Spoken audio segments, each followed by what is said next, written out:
The job of a night shift emergency dispatcher is a constant exercise in managing chaos. When you sit in that dimly lit room, surrounded by glowing monitor screens and the low hum of radio static, you are the first line of defense for people facing the worst moments of their lives. You train yourself to handle panic, screaming, and high-stakes crises with a calm, methodical focus. But for 34-year-old veteran dispatcher Nathan Briggs, a late-night call coming into the emergency dispatch center in Pittsburgh, Pennsylvania, in the winter of 2019 would shatter his understanding of a standard emergency. He would discover that a routine call for help could trace back to a physical impossibility, and that some voices are calling from places where no living human should ever be. The setting for this story is the historic industrial district of Southside Flats in Pittsburgh. It was the 24th of February 2019, a night where a bitter, freezing rain had coated the city bridges in a treacherous layer of black ice, and a thick, icy river fog had rolled in off the Monongahela River. The air outside was heavy, wet, and freezing, but inside the communications center, the atmosphere was completely tense, smelling of ozone from the computer servers and stale coffee. Nathan had been a dispatcher for 9 years. He was a practical, highly disciplined guy who handled high-pressure calls with a steady, robotic efficiency, completely devoid of any belief in supernatural events or urban legends. To him, every call had a logical explanation, a specific location, and a practical solution. Around 2:15 a.m., the chaotic rush of weather-related car accidents had finally begun to slow down, leaving the dispatch floor in a brief, heavy silence. Nathan rubbed his eyes, leaning back in his ergonomic chair, when a new line flashed red on his primary console screen. He clicked his headset button, delivering his standard greeting. The audio feed was filled with an intense, high-pitched static that rasped against his headset speakers, but underneath the distortion, Nathan could hear a sound that made his posture stiffen. It was a voice. It sounded like a man, his tone incredibly flat, distant, and mechanical, repeating a single phrase over and over again. "Help me. I am stuck. It is dark." The intonation never changed. It did not rise or fall, sounding less like a person in distress and more like a low-quality audio recording playing on a loop. Nathan immediately opened his digital mapping software, checking the automated cellular triangulation data that generated with every incoming 911 call. The digital map zoomed into the historic district, flashing a precise green pin over an old decommissioned railroad overpass near an abandoned steel foundry.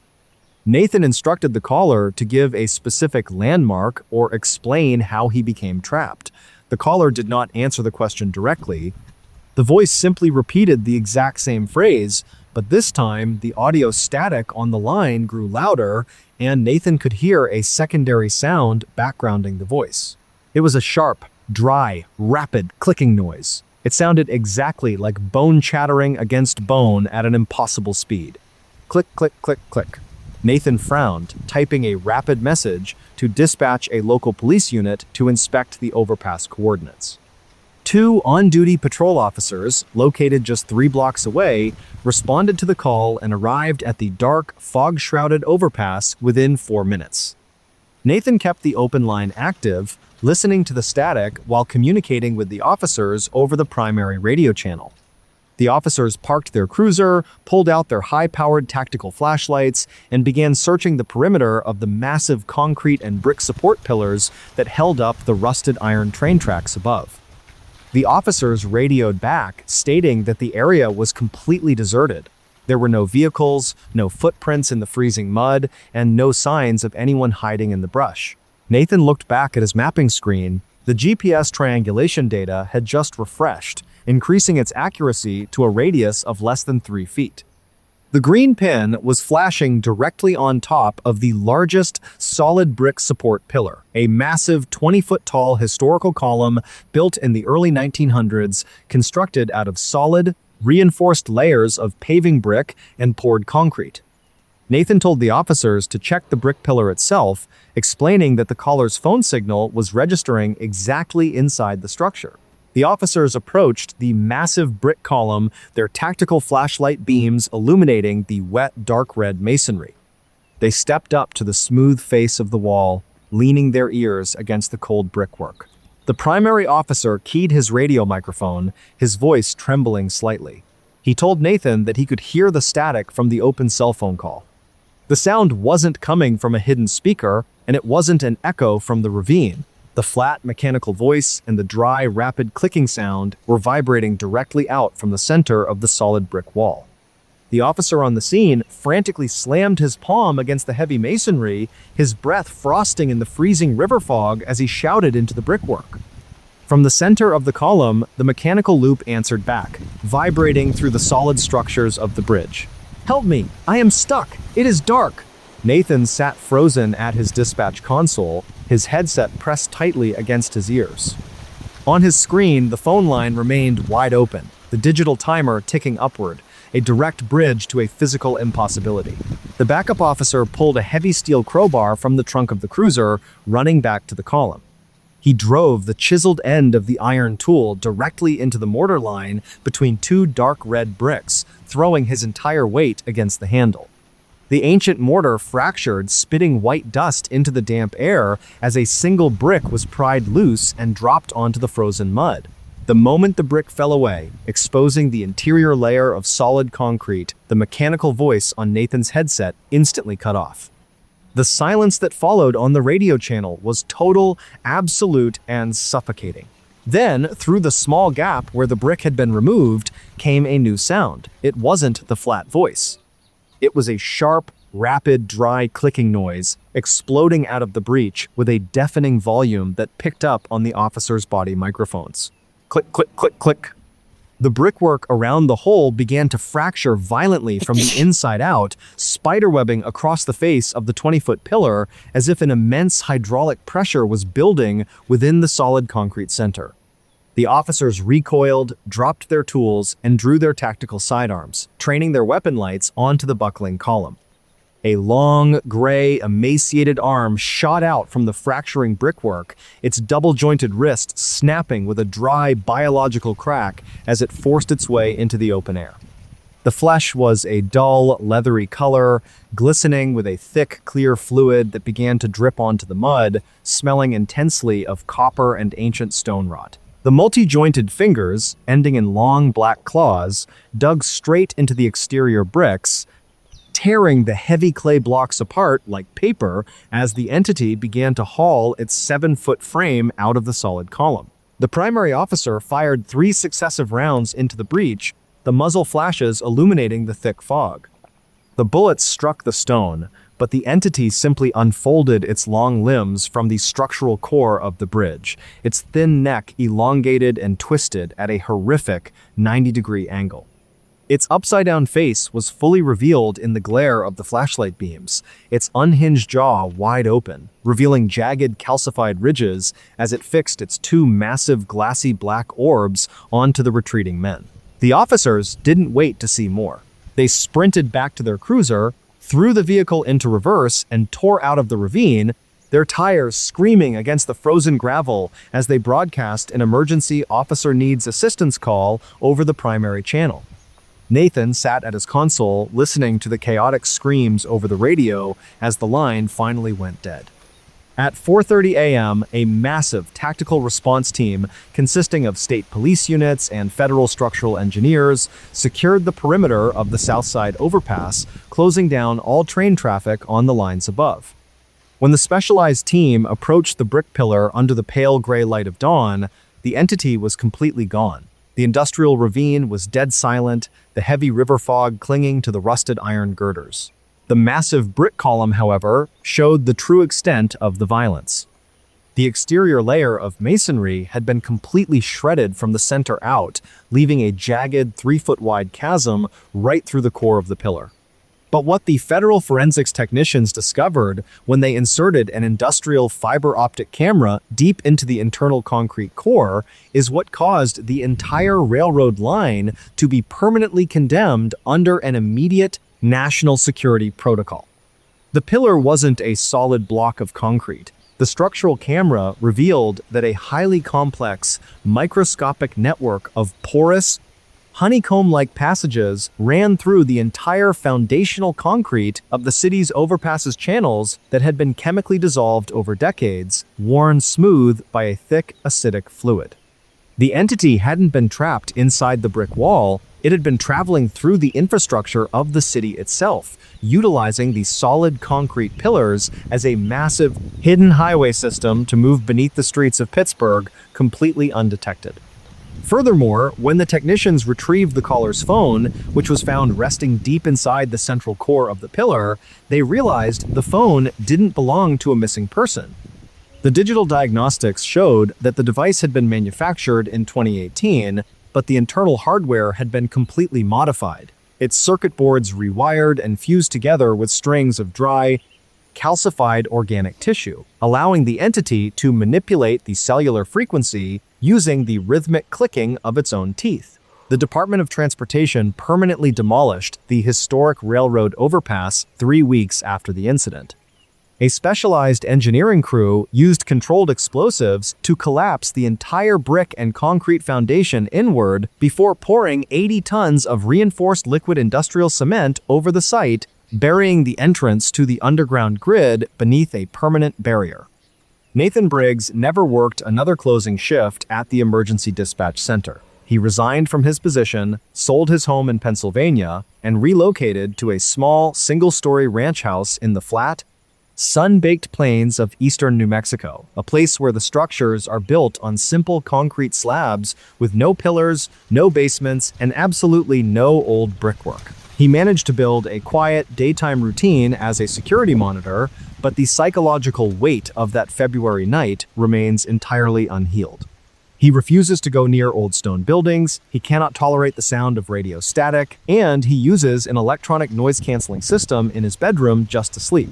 Because according to Nathan, the true horror of the experience isn't the memory of the chase or the creature's upside-down face. The true horror lives in the realization of what is happening inside the very structures that hold up our lives. Every time he hears a faint, muffled hum from a passing train, or feels a slight vibration through a concrete floor, his body goes completely cold. He realizes that humanity is just living on a thin, fragile crust of reality, completely unaware that inside the solid, untouched foundations of our modern world, something else is breathing, chattering its teeth, and waiting for the next call to connect.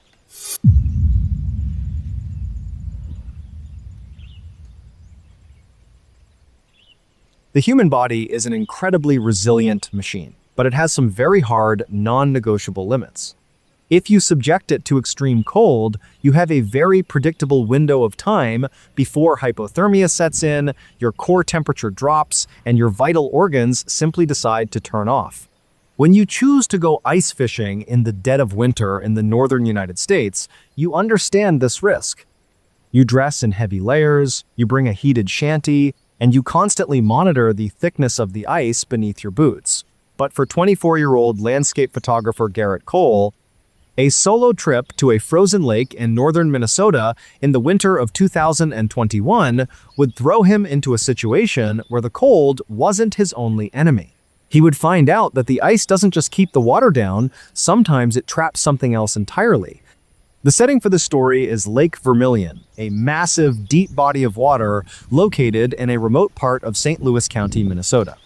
It was the 14th of January, 2021, a day where a brutal Arctic blast had pushed down from Canada, dropping the temperature to a bone-chilling -15 degrees. The wind was howling across the flat expanse of the frozen lake, creating blinding flurries of whiteout snow that completely erased the tree line on the shore. Garrett was an experienced winter outdoorsman. He had driven his four-wheel drive pickup truck out onto the ice earlier that afternoon, parking near a deep trench where he knew the winter pike liked to congregate. He had spent the last 2 hours drilling an 8-inch hole through the 20 inches of solid blue ice, setting up his portable insulated pop-up shelter, and turning on a small propane heater to keep the interior space livable. By 6:30 p.m., the winter darkness had fully arrived. The world outside his nylon shelter was an absolute freezing void, dominated only by the roaring wind. Inside, the amber glow of a battery-powered lantern cast long, flickering shadows against the fabric walls. Garrett sat on a folding bucket seat, staring down into the dark, circular hole in the center of the ice, watching his fishing line dangle into the black water below. The contrast was hypnotic, a small circle of liquid water surrounded by a frozen desert. At exactly 6:52 p.m., the propane heater let out a sharp sputter and died. Garrett cursed softly, his breath instantly forming a thick white cloud in the sudden chill. He reached down to check the gas valve, but before his fingers could touch the metal regulator, he heard a sound. It didn't come from the wind outside, and it didn't come from his truck. It came from directly beneath him, inside the ice itself.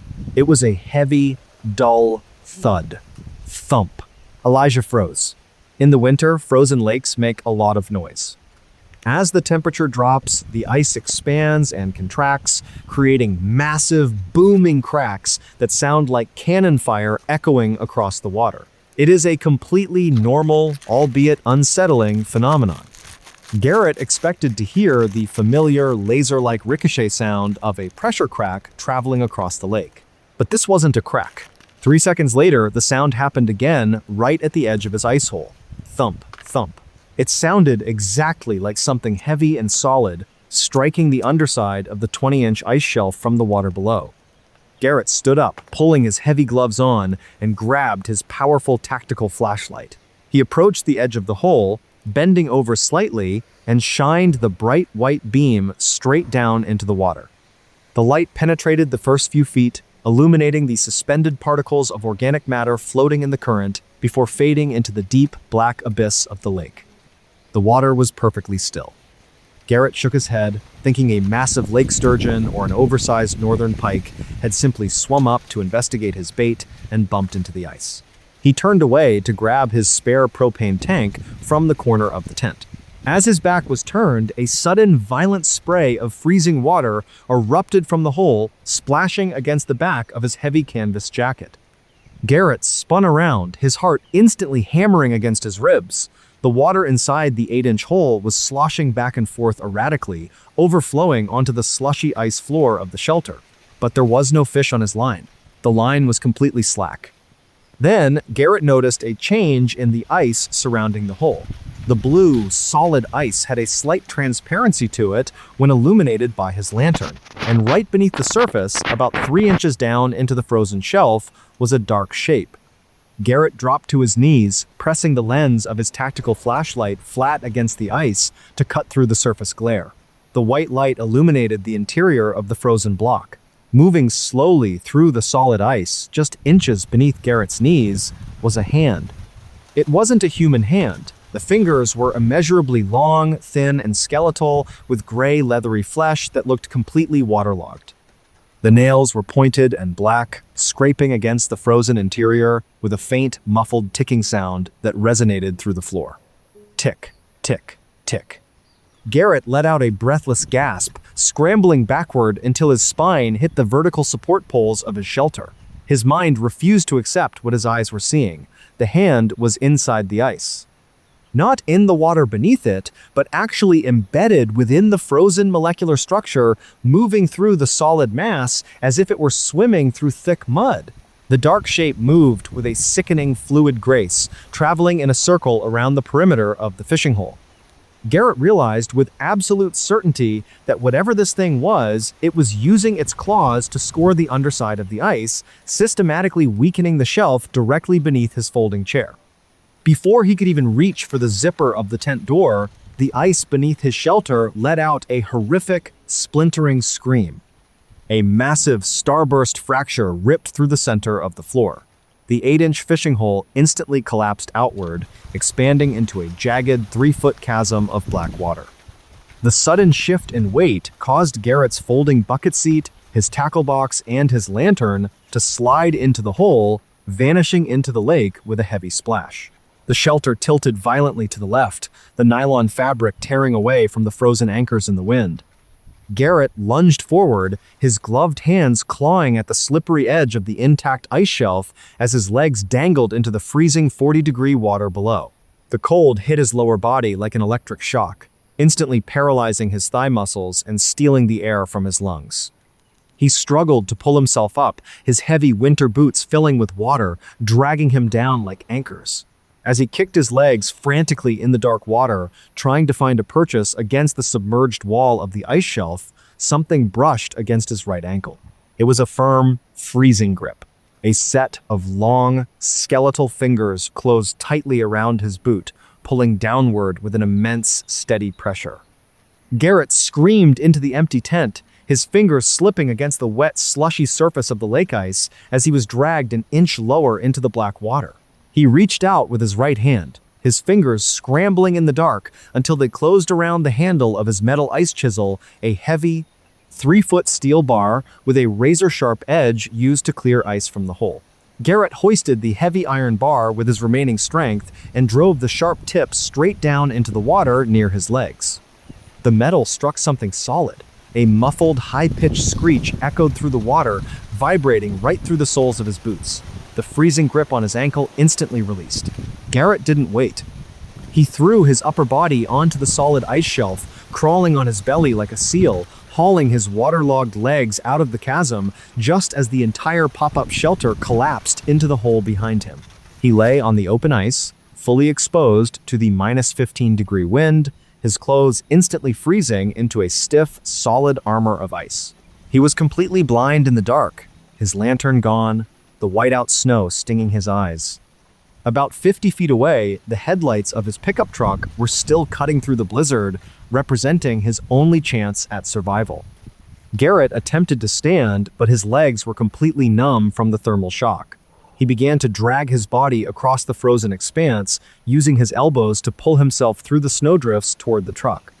Behind him, from the dark chasm where his tent had been, came the sound of something heavy dragging itself out of the water onto the surface of the lake. It was a wet, rhythmic, slapping sound against the solid ice.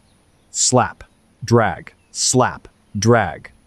The sound wasn't staying by the hole.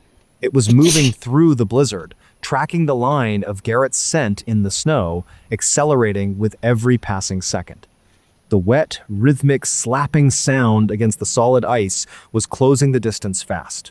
Slap, drag, slap, drag. Through the roar of the -15-degree wind, Garrett could hear a low, rattling click, like frozen teeth chattering together at an impossible speed. He didn't look back. Looking back would mean slowing down, and a delay of even a single second meant death. He dragged his frozen, heavy body forward, his elbows scraping raw against the crusted snow, his eyes locked entirely on the twin beams of his truck's headlights cutting through the whiteout blizzard. He reached the driver's side door, his fingers completely stiff and losing all sensation from the advanced stage of frostbite, fumbled brutally with the frozen door handle. He pulled it with everything he had left, and the heavy metal door swung open, casting a warm, interior yellow glow over the snow. Garrett rolled his body over the threshold into the cab, collapsing onto the floorboards before hauling his leaden legs inside. He slammed the door shut, hit the power locks, and shoved the keys, which were thankfully already in the ignition, forward. The V8 engine roared to life, the heater instantly blowing a faint wisp of lukewarm air into the cabin. Garrett pulled himself up onto the bench seat, his entire body shaking so violently he could barely look straight ahead. He wiped the frost from his eyes and looked out the driver's side window into the blinding sheet of snow. Standing just 5 feet away from the truck, directly in the path of the headlights, was the entity. In the sharp, blue-white glare of the high beams, Garrett could see it with terrifying clarity. It was nearly 7 feet tall, its gray, leathery torso so emaciated that its spine pushed sharply against the skin of its back. It had no clothes, no hair, and its long, multi-jointed limbs were dripping with black, freezing lake water that turned into instant icicles as it hit the air. Its head was elongated, featuring no nose or ears, and its face was dominated by 2 massive, glassy black orbs that completely absorbed the truck's headlights. Its unhinged jaw was wide open, revealing those same jagged, calcified ridges Garrett had felt through the ice, twitching rapidly from side to side to create that horrific clicking sound. The creature didn't attack the vehicle. It slowly raised one of its long skeletal arms, its black pointed claws scraping gently against the driver's side glass pane. Screech. Then, it tilted its head at an impossible angle, its black eyes locking directly onto Garrett through the glass, and it let out a low, wet, gurgling hiss that vibrated right through the metal frame of the truck. Garrett, consumed by pure, unadulterated survival panic, slammed his foot down onto the gas pedal. The four-wheel drive tires spun violently against the thick ice, screaming for traction before the studded rubber finally bit into the snow. The pickup truck lunged forward, swerving erratically across the frozen expanse of Lake Vermilion. Garrett didn't follow the ice road, he just drove blindly toward the faint, distant lights of the shoreline highway, terrifyingly aware that the creature had vanished into the blizzard behind him. He reached the boat launch ramp 20 minutes later, his truck bouncing violently over the frozen shoreline rocks before hitting the safety of the salted asphalt of Route 77.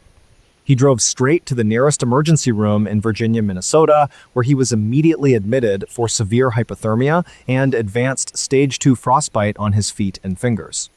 The St. Louis County Sheriff's Department launched a full investigation into the incident the following afternoon after Garrett was stabilized. A team of 3 deputies, accompanied by a local wildlife officer, drove out onto the ice to locate Garrett's abandoned equipment and assess the site of the ice collapse.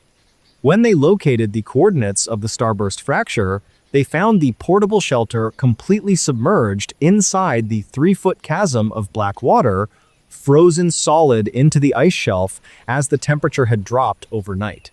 But what the deputies found on the surface of the ice surrounding the chasm is what turned this file into an absolute psychological horror. There were no human footprints in the snow other than the deep troughs left by Garrett's elbows as he dragged himself to his truck. However, spanning a 300-foot radius around the open water, the ice was covered in hundreds of the long, 5-fingered skeletal claw marks. The marks didn't just lead away from the hole toward the truck. When the wildlife officer used a high-powered ice-penetrating radar to map the structure of the frozen shelf beneath the snow, he discovered that the entire 20-inch layer of ice for 50 yards around Garrett's fishing spot had been systematically hollowed out from below. Something had spent weeks using its claws to carve a massive subterranean network of horizontal tunnels inside the solid ice shelf channels that were just wide enough for an emaciated, leathery body to swim through, hidden completely from the view of anyone standing on the surface. This meant that the entity hadn't just chanced upon Garrett's fishing hole that evening. It had been living inside the ice shelf itself for months, moving silently beneath the feet of dozens of winter fishermen, listening to the vibrations of the augers, and waiting for someone to sit alone in the dark after the sun went down. Despite an extensive sweep of the lake by state conservation officers over the next 2 winters, the entity was never seen again. The case remains an open, unsolved mystery in the St. Tep Tess. Louis County Archives categorized officially as an unexplained ice hazard and structural failure. Garrett Cole spent 3 weeks in the hospital, narrowly avoiding the amputation of his toes. He sold his landscape photography business, sold his truck, and left the state of Minnesota entirely within a month of his release. He relocated to a small town in the high, arid desert of New Mexico, where the ground is baked dry by the sun and water is a luxury found only in pipes. He managed to build a new life, but the psychological residue of that Arctic night has never left him. He refuses to travel north during the winter, he won't enter a cold room, and he uses only hot, running water for any daily activity. Because according to Garrett, the true nightmare isn't the memory of the freezing water or the creature's black eyes. The true nightmare lives in the knowledge of what lies beneath the surface of things. Every time he walks across a wooden floor or a tiled room, his body tenses up. His ears listen intently for the faint, muffled sound of something clicking against the supports from below, and he realizes that you can be completely safe, walking through your life with absolute confidence, entirely unaware that just 3 inches beneath your feet, something is waiting for the ice to break.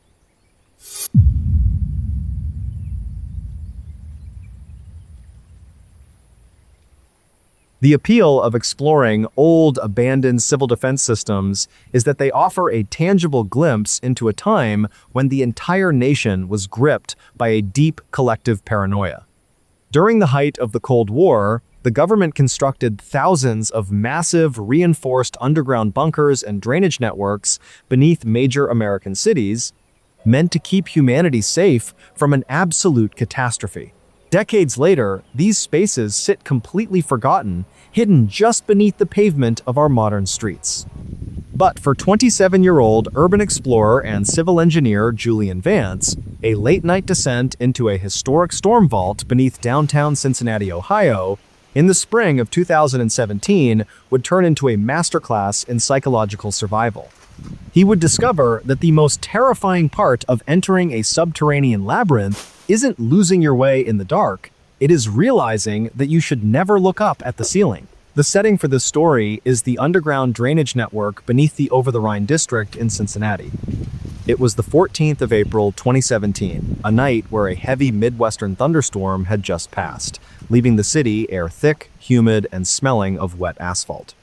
Down inside the concrete vaults, however, the atmosphere was completely stagnant, freezing, and smelled heavily of damp clay, old iron rust, and ancient stone rot. Julian was a highly disciplined explorer.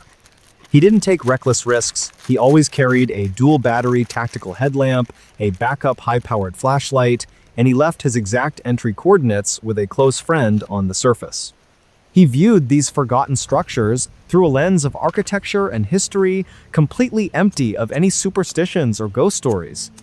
Around 11:15 p.m., Julian navigated his way through a massive rusted steel overflow valve located near an abandoned rail yard, stepping off his portable ladder onto the brick floor of a primary interceptor tunnel exactly 40 feet beneath the city streets. The only sound was the steady, rhythmic rushing of overflow water echoing from distant pipes and the slow, heavy drip of condensation striking the floor. Drip, pause, drip. For over 2 hours, Julian walked through these spectacular arched brick tunnels, taking structural measurements and documenting the unique 1950s masonry. The blue-white beam of his headlamp cut through the heavy mist, illuminating the smooth, wet walls and the old rusted safety ladders that led up to sealed manhole covers. At exactly 1:32 a.m., Julian entered a massive circular junction vault where 4 separate tunnels converged. The ceiling of this room vaulted upward into a magnificent 40-foot dome made of solid, reinforced concrete blocks. The floor was covered in a shallow layer of cold, slow-moving water that reached just above his ankles. Julian set his waterproof gear bag down on a raised concrete ledge, pulled out a digital thermal thermometer to log the ambient conditions, and decided to take a short rest before starting the long climb back to the surface. The silence in the massive dome was total, absolute, and suffocating. Then, from the darkness directly above his head, near the absolute center of the vaulted ceiling, came a sound. It wasn't the metallic ping of a water droplet, and it wasn't the groan of settling concrete. It was a sharp, dry, rapid clicking noise. It sounded exactly like bone chattering against bone at an impossible speed, vibrating through the empty dome with an immense rhythmic clarity. Click, click, click, click. Julian froze, his muscles locking up instantly as his adrenaline spiked. His logical mind told him it was a swarm of bats, or perhaps a nesting raccoon that had found its way into the upper air vents. He slowly reached down to his belt, his hand shaking slightly as he gripped his secondary 500-lumen flashlight and snapped the bright white beam straight up into the center of the concrete dome. The brilliant light sliced through the darkness, and Julian's entire body went completely rigid. Crouching flat against the vertical concrete blocks, hanging completely upside down like a massive predatory insect, was an entity. It was impossibly tall, its emaciated torso compressed tight against the ceiling, its ribs and long, segmented spine pushing sharply against its skin like jagged ridges. Its flesh was a dull, leathery, bruised gray color, completely hairless and glistened with a thick, clear fluid that looked like liquid mucus. Its double-jointed limbs were twice the length of a normal man's, its long arms ending in multi-jointed fingers with sharp black claws that were dug deep into the narrow mortar seams of the concrete blocks. But it was the face that made the breath catch sharply in Julian's throat. The creature's neck was long, thin, and twisted at a horrific 90-degree angle, causing its hairless skull to hang completely backward from its shoulders, staring straight down the vertical light beam directly into Julian's eyes. It had no visible nose or ears, just a smooth, pale skull, but its face was dominated by two massive, glassy black orbs that completely reflected the glare of the flashlight. Its unhinged jaw was wide open, revealing a series of jagged, calcified ridges running along its gums as it chattered its teeth to create that deafening clicking sound. Julian stood perfectly paralyzed in the shallow water, the heavy aluminum flashlight trembling so violently in his grip that the circle of white light was dancing erratically across the creature's leathery chest. The creature didn't retreat from the light, and it didn't drop to the floor. It slowly shifted its weight, its black claws scraping against the concrete with a sharp, shattering sound as it began to crawl horizontally across the ceiling, moving with a fluid, terrifying velocity directly toward the space right above Julian's head. Julian broke through his paralysis with a breathless, panicked cry. He didn't try to retrieve his waterproof gear bag from the concrete ledge. He turned on his heel and bolted into the narrow, arched brick interceptor tunnel he had used to enter the junction, his heavy boots splashing violently through the ankle-deep water. The blue-white beam of his headlamp bounced frantically up and down, illuminating the sweating brickwork and the low-hanging lime deposits. The air in the tunnel felt instantly hot and suffocating, turning thick with that sharp, copper-like stench of old rot and stagnant sewer mud that coated his throat with every frantic gasp. Behind him, from the circular dome, came a sound that made his stomach drop. It wasn't the sound of something landing in the water. The entity was still on the ceiling. It was a rapid, four-legged scrambling, a succession of solid, wet impacts against the brick archway directly above him. Thump, thump, thump, thump. The creature was moving upside down, its long, double-jointed limbs propelling its emaciated body across the ceiling mortar with an absolute insect-like velocity, tracking the vibration of Julian's panicked run. A thick drop of the creature's clear fluid fell from the brick ceiling, striking Julian right on his shoulder. It burned slightly through his cotton shirt, smelling intensely of sulfur and old river clay. Julian pushed his legs to their absolute limit, his lungs screaming for oxygen. He reached the straight stretch of the interceptor line where the old rusted safety ladder led up to the overflow valve and his portable ladder. He grabbed the iron rungs, hauling his upper body out of the water, and began to climb with a frantic, adrenaline-fueled strength. He was 10 feet up, 15 feet up, his hands slipping against the wet rust of the bars. Suddenly, the rapid clicking sound from behind him stopped. Julian paused for a fraction of a second, his heart hammering so violently against his ribs he could hear it over the rushing water. He turned his head downward, directing the beam of his headlamp down into the dark vertical shaft. The entity had reached the base of the ladder. It didn't try to climb the rungs. It slowly tilted its hairless skull back, its two massive, glassy black orbs dilating as they absorbed the intense white light without a single blink. Then, with a sudden, fluid motion, it leaped straight onto the vertical brick wall of the shaft, its black claws digging deep into the ancient mortar as it began to scamper upward like a massive gecko, heading straight for his heels. Julian screamed, a raw sound of pure survival terror, and scrambled up the remaining rungs. He reached the narrow horizontal overflow valve, threw his torso through the opening, and tumbled onto the muddy gravel of the abandoned rail yard outside. The cool night air hit his face, and the distant rumble of the city streets felt like a lifeline. He didn't pull his portable ladder up. He scrambled to his feet, running blindly through the dark rail yard toward his utility truck parked under a street lamp a quarter-mile away. He dove into the front seat, locked the doors, and slammed his foot onto the accelerator, his body shaking so violently he could barely keep the vehicle in the center of the lane as he tore away from the over-the-Rhine district. The Cincinnati Police Department received Julian's panicked report at approximately 2:15 a.m. He was hyperventilating, his clothes torn, and his fingers were bleeding from the rusted iron rungs of the safety ladder. The responding officers, seeing the sheer state of shock on the young civil engineer's face, organized a tactical search team consisting of 4 armed officers and a city utility supervisor to secure the overflow valve at dawn. When the team arrived at the abandoned rail yard the following morning under a gray, overcast sky, the site was completely quiet. The storm had left the gravel tracks heavy with mist.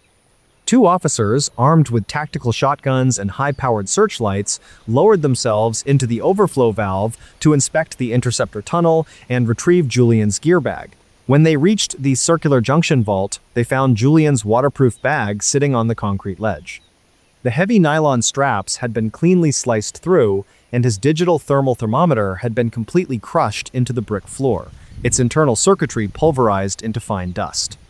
But what the city engineering inspectors discovered when they used a high-powered structural camera to analyze the concrete dome of the vault is what caused the entire drainage section to be permanently sealed under an emergency public safety order. The 40-foot ceiling wasn't just old concrete. The structural camera revealed that the mortar seams between the concrete blocks had been systematically hollowed out from the inside.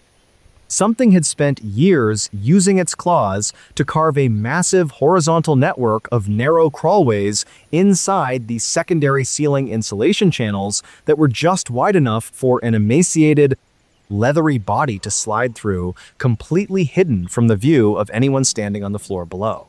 The entity hadn't just chanced upon Julian that evening. It had been living inside the ceiling network of the city drainage system for decades, moving silently beneath the feet of thousands of downtown pedestrians, listening to the vibrations of the traffic, and waiting for someone to enter the junction alone in the dark. The city of Cincinnati permanently closed the over-the-Rhine overflow network 3 weeks later. A specialized construction crew used 10 tons of industrial concrete to seal the overflow valve completely, welding heavy steel plates over the entry points and erasing the vault from all active city engineering blueprints.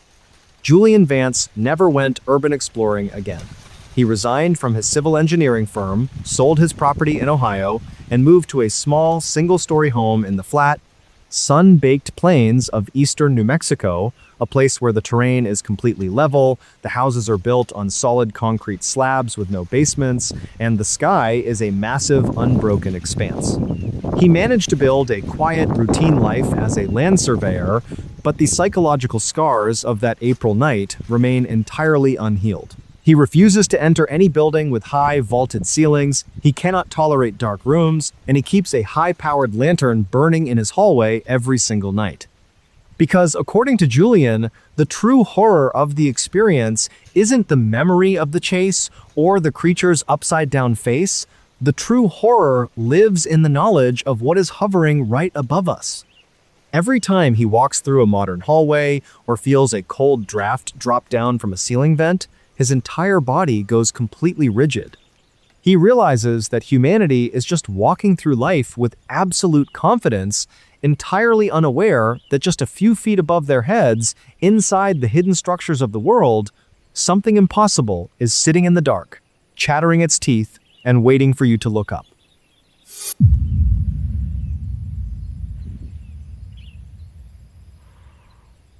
The draw of utilizing a massive metropolitan subway system is that it offers a perfectly predictable, synchronized way to navigate the chaotic underbelly of a major city. Every single day, millions of commuters step onto these subterranean platforms, swipe their transit cards, and board steel transit cars that hurtle through dark, brick-lined tunnels at 60 miles per hour. It is an environment defined by routine, public crowds, and a complete reliance on transit security. But for 36-year-old night shift transit security monitor Marcus Briggs, a late-night surveillance rotation at a major underground junction in Brooklyn, New York, in the spring of 2022 would turn into a horrifying demonstration of how fragile that security truly is.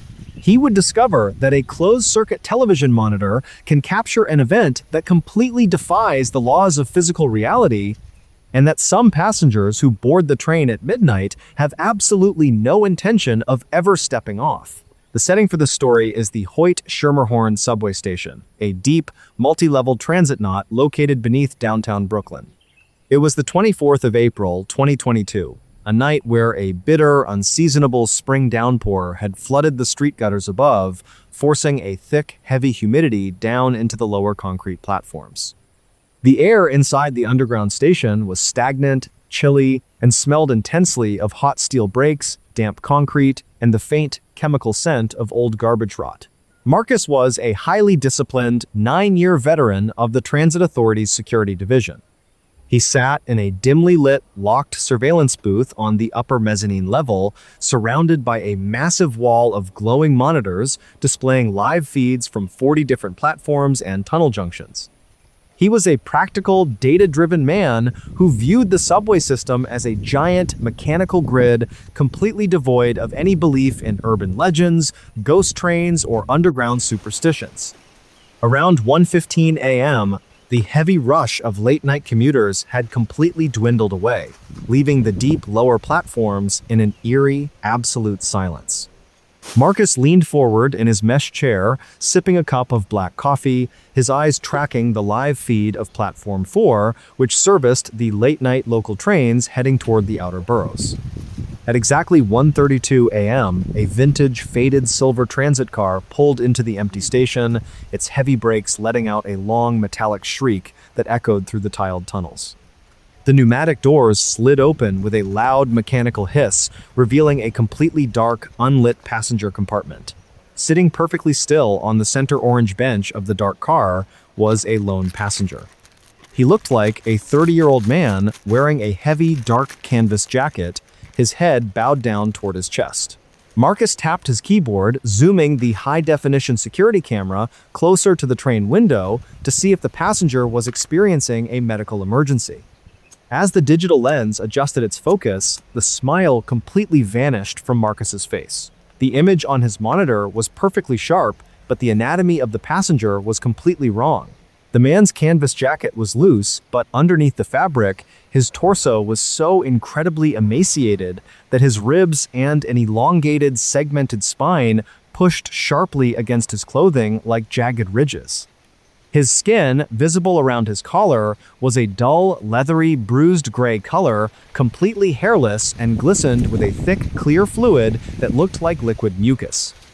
His double-jointed arms were twice the length of a normal human's, his long, multi-jointed fingers ending in sharp black claws that were buried deep into the fiberglass structure of the bench. But it was the head that made the breath catch sharply in Marcus's throat. The passenger's neck was long, thin, and twisted at a horrific 90-degree angle, causing his hairless, pale skull to hang completely upside down between his shoulders. He had no visible nose or ears, but where the eyes should have been, the infrared sensor of the security camera caught the brilliant, blinding reflection of two massive, glassy black orbs. The entity was staring straight into the surveillance lens, its unhinged jaw wide open, revealing a series of jagged, calcified ridges running along its gums. Marcus sat perfectly paralyzed in the dark security booth, the pale blue glow of the monitor screens illuminating his face. His logical brain tried to reject it. He watched the digital timer on the screen tick forward. The train doors remained open for exactly 30 seconds, but nobody stepped off and nobody boarded. Then, from the desktop audio monitor on Marcus's console, which broadcast the live audio feed from the Platform 4 microphone, came a sound. It wasn't the low hum of the train's generator, and it wasn't the wind rushing through the shafts. It was a sharp, dry, rapid clicking noise, the rhythmic chattering of bone against bone at an impossible velocity. And as Marcus watched in absolute, unadulterated horror, the creature slowly shifted its weight off the orange bench. It dropped onto all fours, its long, double-jointed limbs moving with a fluid, spider-like velocity as it compressed its entire 7-foot frame flat against the floor of the train car, heading straight toward the open sliding doors. Marcus realized with an absolute terrifying certainty that if that door closed and the train moved into the dark transit tunnels, the entity would be loose within the core infrastructure of the city. He slammed his hand onto the emergency radio button, his voice cracking with pure survival adrenaline as he ordered the platform conductor to hold the train and seal the lower platform gates. The mechanical chattering from the intercom speaker accelerated, growing so loud that the audio amplifiers began to clip and hiss. The entity slid out of the dark car, its long limbs propelling its body across the wet concrete of Platform 4, moving directly toward the base of the security booth's stairwell. Marcus did not wait for the creature to reach the top of the stairs. He lunged across the control console, slamming the switch down. A series of thick, reinforced steel security grates dropped from the ceiling with a deafening crash, sealing the security booth behind a solid metal barrier just as a heavy impact rattled the outer walls. Through the glass viewing window, Marcus could see the steel grates vibrating under a succession of rapid, violent strikes. The entity was on the other side of the glass, compressed flat against the vertical concrete wall of the mezzanine corridor. It brought its hands up against the glass partition, its long, black, calcified claws scraping against the smooth surface with a slow, agonizing shriek. Screech. Then, the desktop audio monitor on his console erupted into a chaotic mess of sound. The creature opened its unhinged jaw wide, and a voice came out of the speaker. It was a perfectly flat, mechanical male tone, repeating Marcus's own security badge number and his full name over and over again in an identical dead loop. Officer Marcus Briggs. Officer Marcus Briggs. Monitor station closed. The sheer psychological horror broke Marcus's mind. He backed away from the console, his knees giving out as he collapsed onto the concrete floor of the booth, covering his ears with both hands to block out the rhythmic chattering of bone against bone that followed. The New York City Transit Police and a heavily armed tactical response unit arrived at the Hoyt-Schermerhorn station at approximately 2:15 a.m., initiating a full lockdown of the entire transit line. When the tactical sweep team entered the upper mezzanine level with high-powered searchlights, the corridor was completely quiet. The humid air smelled intensely of copper, hot grease, and a thick, sulfur-like chemical rot. The passenger was completely gone. The reinforced steel security grates outside Marcus's booth were deeply dented, covered in thick, parallel gouge marks that had sliced straight through the metal coating. What the Transit Authority's internal engineering team discovered when they analyzed the structural telemetry of the station's lower tunnels is what caused the entire deep platform level to be permanently sealed from the public within 72 hours. The investigators found that the creature had ripped open a heavy iron ventilation grate located directly beneath the third rail on Platform 4, cutting straight into a massive, forgotten network of unmapped maintenance tunnels that ran parallel to the active subway lines for miles. The old brick walls of the forgotten grid were completely covered in thousands of long, five-fingered claw marks worn smooth by years of subterranean movement. The creature hadn't just boarded the train that night. It had been utilizing the forgotten, abandoned transit networks constructed during the early development of the city to navigate beneath the feet of millions of unsuspecting Brooklyn residents for decades, traveling from borough to borough completely undetected. Furthermore, when the digital analysts recovered the backup data from Marcus's terminal before the power failure, they realized the vintage silver transit car hadn't suffered an electrical glitch. The diagnostic log showed that the internal lights of the car had been drained by a massive localized electromagnetic draw, meaning the entity was naturally capable of manipulating electrical infrastructure simply by accelerating the rhythmic clicking of its own skeletal joints. The Metropolitan Transportation Authority permanently closed Platform 4 of the Hoyt-Schermerhorn station 3 weeks after the incident.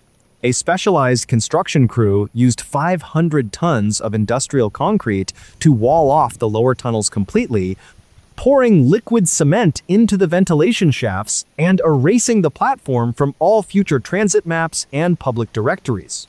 Marcus Briggs never monitored a security screen again, and he never rode a subway train again. He resigned from his position at the Transit Authority, packed his belongings into a U-Haul truck, and relocated to a small single-story home in the flat, sun-baked desert of western Texas, a region with no underground transit, no deep tunnels, and absolutely no subterranean infrastructure. He managed to build a quiet daytime routine as a rural delivery driver, but the psychological scars of that April night remain entirely unhealed. He refuses to enter any building with a basement, he cannot tolerate dark, enclosed rooms, and he leaves a high-powered tactical lantern burning on his nightstand 24 hours a day. Because according to Marcus, the true horror of the experience isn't the memory of the chase or the creature's upside-down face. The true horror lives in the realization of what is riding right beneath us. Every time he hears a faint, muffled rumble from the ground or watches a shadow shift near a floor vent, his entire body goes completely cold. He realizes that humanity is just walking on a thin, fragile crust of concrete and asphalt, entirely unaware that deep within the ancient, forgotten foundations of the city, something impossible is breathing, chattering its teeth, and waiting for the next passenger to step off.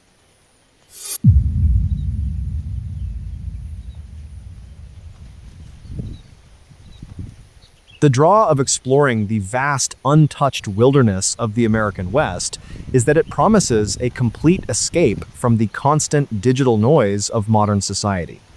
When you step off the paved roads and hike into the dense national forests, you are willingly trading cell service and high-speed internet for absolute solitude. For most people, this is a liberating experience, but it also means that if something goes wrong, you are entirely cut off from help.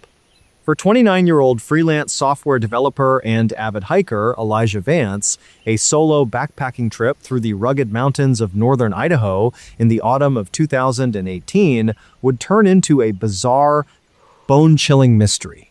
He would discover that sometimes, even when you are miles away from civilization, a digital signal can find you, and a simple online notification can become a harbinger of pure terror.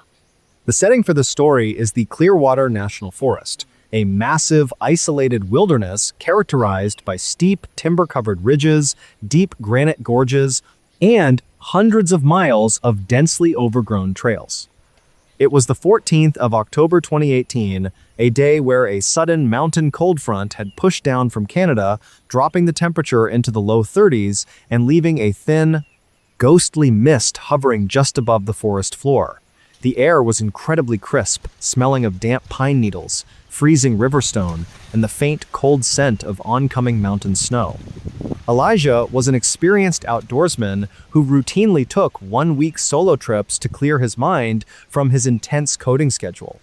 He carried a heavy-duty tactical backpack, a high-powered aluminum flashlight, and a modern satellite communication device that allowed him to log his coordinates for safety.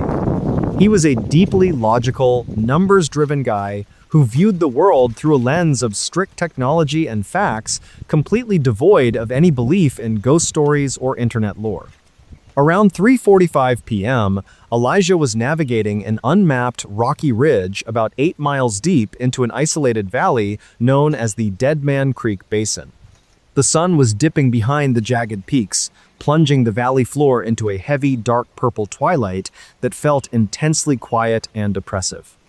The only sound was the steady, rhythmic crunch of his own hiking boots fracturing the frozen frost on the dirt path and the heavy, controlled sound of his breathing. As he reached a narrow switchback near a steep limestone bluff, Elijah noticed a dark, horizontal opening in the base of the rock wall.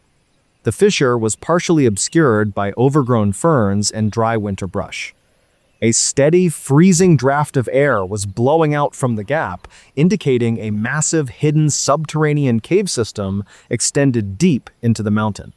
Curious, Elijah set his backpack down, pulled out his powerful tactical flashlight, and decided to take a quick look inside the opening before setting up his camp for the evening.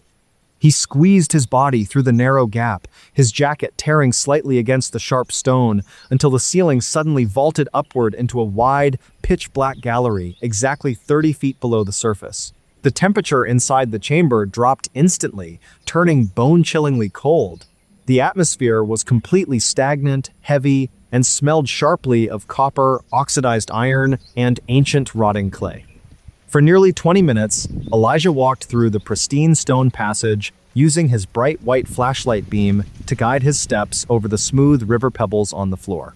The light cut through the heavy mist, creating a tiny circle of safety in the absolute dark. At exactly 4:12 p.m., Elijah reached the very back of the gallery, where the passage tapered inward and terminated in a solid wall of jagged limestone. He shined his light along the rock face, but as he turned around to head back toward the entrance, his high-powered flashlight suddenly flickered twice and died completely, plunging the entire cavern into an absolute, suffocating blackness. Elijah stopped walking. The silence inside the cave became total, absolute, and physical, so heavy that he could hear the frantic rushing of the blood in his own ears. He didn't panic. He figured the cold cave air had simply drained the battery. He reached into his pocket to pull out his smartphone, intending to use the screen's backlight to find his way out. He pressed the power button, and the screen illuminated his face in a pale blue glow. As the display turned on, Elijah's breath caught sharply in his throat. Even though he was 30 feet underground and miles away from the nearest town, the signal bar in the top corner of his phone screen was fully illuminated, showing a strong 5-bar connection to a high-speed network. Before his brain could process how this was technologically possible, a loud, sharp notification ping shattered the absolute silence of the cave. A digital map application on his phone had just sent an automated push notification asking him to rate his experience at his current location. Elijah frowned, his fingers trembling slightly as he opened the application. The screen displayed a localized map, but instead of showing the name of the national forest, the map showed a single, unnamed black circle right where he was standing. Then, from the absolute darkness at the terminal wall behind him, came a sound. It wasn't a shifting rock, and it wasn't the wind. It was a sharp, dry, rapid clicking noise. It sounded exactly like bone chattering against bone at an impossible speed, vibrating through the empty stone vault with a terrifying clarity. Click, click, click, click. Elijah froze, his logical mind completely fracturing. He slowly raised his phone, directing the pale blue light of the screen toward the terminal wall. Emerging from the shadows, fully caught in the blue glare, was a face. It was immeasurably long and emaciated. Its gray, leathery skin stretched so tight over the skull that the white bone structure underneath was visible through the flesh. It had no nose, no ears, and its unhinged jaw was wide open, sliding rhythmically from side to side to create that horrific clicking sound. But what made Elijah's blood turn to ice were the eyes. They were two massive, glassy black orbs that completely reflected the blue light of his phone screen, staring straight into his eyes. The creature's neck was long, thin, and twisted at a horrific 90-degree angle, causing its hairless head to hang completely upside down between its broad shoulders. Before Elijah could move, the creature launched its 7-foot frame forward, its long, double-jointed limbs propelling its body across the river pebbles with an insect-like velocity, heading straight toward the space where he was standing. Elijah scrambled backward, his boots losing traction on the smooth river pebbles as he threw himself toward the narrow entrance fissure. He squeezed his body through the stone gap in a frenzy of pure adrenaline, ignoring the sharp rocks tearing through his shirt, and tumbled out into the freezing twilight of the Dead Man Creek Basin. He didn't stop to grab his tactical backpack. He sprinted blindly down the mountain switchback, his heart hammering against his ribs like a trapped bird. The ghostly mist had turned thick and heavy, swallowing the pine ridges in an absolute whiteout gloom. Behind him, from the mouth of the dark cave, came a horrific crashing sound. The entity had burst through the narrow opening. It wasn't running like a human. It was moving entirely on all fours, its long, double-jointed limbs striking the frozen dirt with a rapid, rhythmic thud. Thump, thump, thump, thump. The creature was closing the distance with an insect-like velocity, its upside-down head twitching from side to side as that dry, rhythmic chattering of bone against bone echoed through the dark timber. Elijah ran for nearly 3 hours through the pitch-black wilderness, completely lost, his legs burning, guided only by the primal instinct to survive. By the time he finally collapsed from exhaustion, he was at the edge of an old logging road. He hid inside a hollow cedar stump until dawn, his phone clutched in his bleeding hands, completely paralyzed by the fear that the gray thing was still circling the perimeter. When a passing U.S. Forest Service truck found Elijah at 7:30 a.m., he was hyperventilating, his eyes wide and unfocused, and he was completely unable to speak a coherent sentence. The Rangers transported him to the Clearwater Valley Hospital in Orofino, where doctors treated him for severe hypothermia, physical exhaustion, and deep psychological shock. His family arrived at the hospital later that evening, deeply relieved but completely baffled by what happened next. While Elijah was lying semi-conscious in his hospital bed, his close friend and emergency contact, who had stayed behind in Boise, received a bizarre notification on his computer. The notification came from Elijah's public online mapping profile. Exactly 3 days after Elijah had been rescued from the logging road, a new public review was uploaded to the digital map application for the Dead Man Creek Basin. The review consisted of a single star and a short, hand-typed description. The text read, "The air is very cold down here. You left your bag. We are using your phone now." The Clearwater National Forest authorities, accompanied by 2 Idaho State Police deputies, launched a full search of the basin over the following weekend to retrieve Elijah's missing tactical backpack. When the search team located the hidden limestone fissure at the base of the bluff, they discovered a series of disturbing physical anomalies. The narrow opening had been violently widened from the inside out. The ancient stone fractured into a jagged 3-foot-wide chasm covered in deep, parallel gouge marks that had cut straight through the rock face. Elijah's backpack was sitting just inside the entrance, but every single zipper had been cleanly sliced open, and his high-powered aluminum flashlight had been twisted into a tight metallic knot. Furthermore, when trackers attempted to follow the line of the creature's claw prints inside the cavern, they found that the passage didn't lead to a dead-end wall. The team discovered that the terminal wall had collapsed, exposing a network of deep, horizontal burrows dug directly into the vertical clay banks of an underground aquifer that connected straight to the Clearwater River system.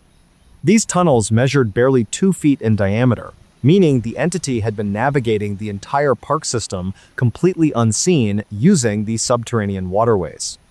The Idaho State authorities permanently closed the Dead Man Creek Basin Trail Loop 3 weeks later, citing hazardous terrain conditions and a sudden spike in local wildlife aggression. The trail was removed from all official forestry maps, and the entrance was blocked by heavy timber barricades. Elijah Vance never went backpacking again. He resigned from his software developer position, sold his home in western Idaho, and moved his family to a modern high-rise concrete apartment complex in downtown Las Vegas, Nevada, a place where the terrain is completely flat, the desert sun bakes the earth dry, and the artificial lights never turn off. He managed to recover his physical routine, but the psychological scars of that October night remain entirely unhealed. He refuses to enter any dark spaces, he will not go near bodies of water, and he keeps every light in his home turned on 24 hours a day. Because according to Elijah, the true terror of the experience isn't the memory of the chase or the creature's upside-down face.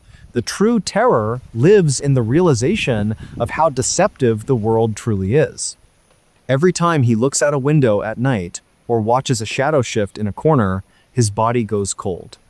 He realizes that you can be completely in control of your life, moving forward with absolute confidence, entirely unaware that just outside the tiny circle of your safety, something impossible is standing in the dark, watching you, and waiting for your light to go out.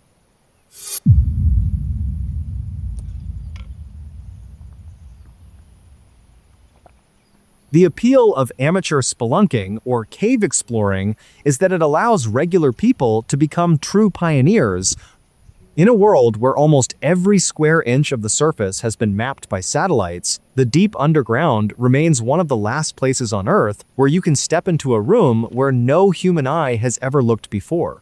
But for 29-year-old high school biology teacher Brandon Cole, A weekend trip into the rugged wilderness of eastern Kentucky in the spring of 2022 would turn into a stark reminder of why some spaces were left unmapped. He would discover that being the first person to enter a cave doesn't mean you are the only thing inside it. The setting for this story is the Daniel Boone National Forest, a massive expanse of dense woods, steep sandstone cliffs, and thousands of hidden limestone sinkholes. It was the 23rd of April 2022, a damp, foggy Saturday where the spring rain had finally stopped. But the forest floor remained soaked, smelling heavily of wet moss, decaying leaves, and cold mud. Brandon was not a reckless adventurer. He was a methodical, careful guy who spent his free time documenting wild orchid species and mapping minor cave entrances for a local conservation group. He was incredibly fit, carried top-of-the-line gear, and always let the local ranger station know his general coordinates before heading out. Around 1:30 p.m., Brandon was navigating a steep, rocky ravine about 4 miles off the main hiking trail when he noticed a strange anomaly in the hillside. Hidden behind a thick curtain of tangled wild blackberry briars and overgrown ferns was a narrow horizontal fissure in the limestone rock. The opening was only about 3 feet wide, but a steady, surprisingly cold blast of air was blowing out from the darkness inside, indicating that the fissure connected to a substantial underground chamber. Brandon felt that familiar surge of excitement. He pulled out his rugged digital camera, turned on his primary high-powered headlamp, and dropped to his knees. He slid his backpack ahead of him, maneuvering his torso through the tight, muddy gap. The rock was sharp, tearing at his canvas jacket, but after a few yards of tight crawling, the ceiling suddenly vaulted upward. He stood up, brushing the wet clay from his knees, and shined his light around. He was standing in a majestic, pristine limestone cavern that dropped down at a sharp angle. The air was dead, heavy, and incredibly crisp, registering at a constant 55 degrees. The only sound was the slow, rhythmic ping of water droplets falling from distant stalactites and hitting the stone floor somewhere in the dark. For the next 2 hours, Brandon moved deeper into the cave system, completely fascinated. He followed a dry, ancient underground riverbed that twisted and turned through 3 massive chambers, each one larger than the last. He took dozens of high-definition photos of rare geological formations, his camera flash exploding with brilliant bursts of white light that briefly illuminated the ancient stone walls before plunging them back into the blue-white beam of his headlamp.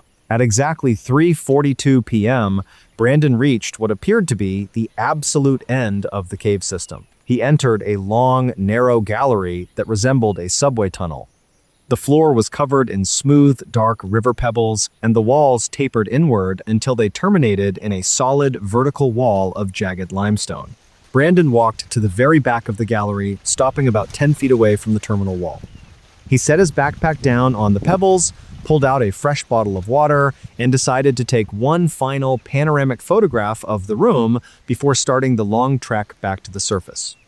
He raised his heavy DSLR camera to his eye, dialed the shutter speed down to allow for a long exposure, and pressed the button. The powerful external strobe flash mounted on top of the camera popped with a deafening electric crack, illuminating the entire back wall of the cave with a light as bright as the midday sun. The light vanished instantly, returning the room to the narrow beam of his headlamp. Brandon smiled, looking down at the small LCD preview screen on the back of his camera to check the exposure of the shot. As the digital image rendered on the screen, Brandon's breath caught sharply in his throat. The photograph was crystal clear. It showed the smooth pebble floor, the dark limestone walls, and the vertical rock face at the dead end. But standing precisely in the far left corner of the terminal wall, completely hidden within a deep shadow that his headlamp had missed, was a shape. It wasn't a rock formation. The geometry was entirely wrong. It was a towering, skeletal figure, standing well over 6.5 feet tall. The entity was completely naked, its skin a dull, bruised gray color that looked slick, oily, and completely hairless. It was pressed tight into the corner, its long, emaciated limbs folded inward against its torso like a compressed insect. But what made Brandon's blood run completely cold was its posture. The creature's neck was unnaturally elongated, its head tilted downward at a horrific 90-degree angle, staring directly across the empty room toward the camera lens.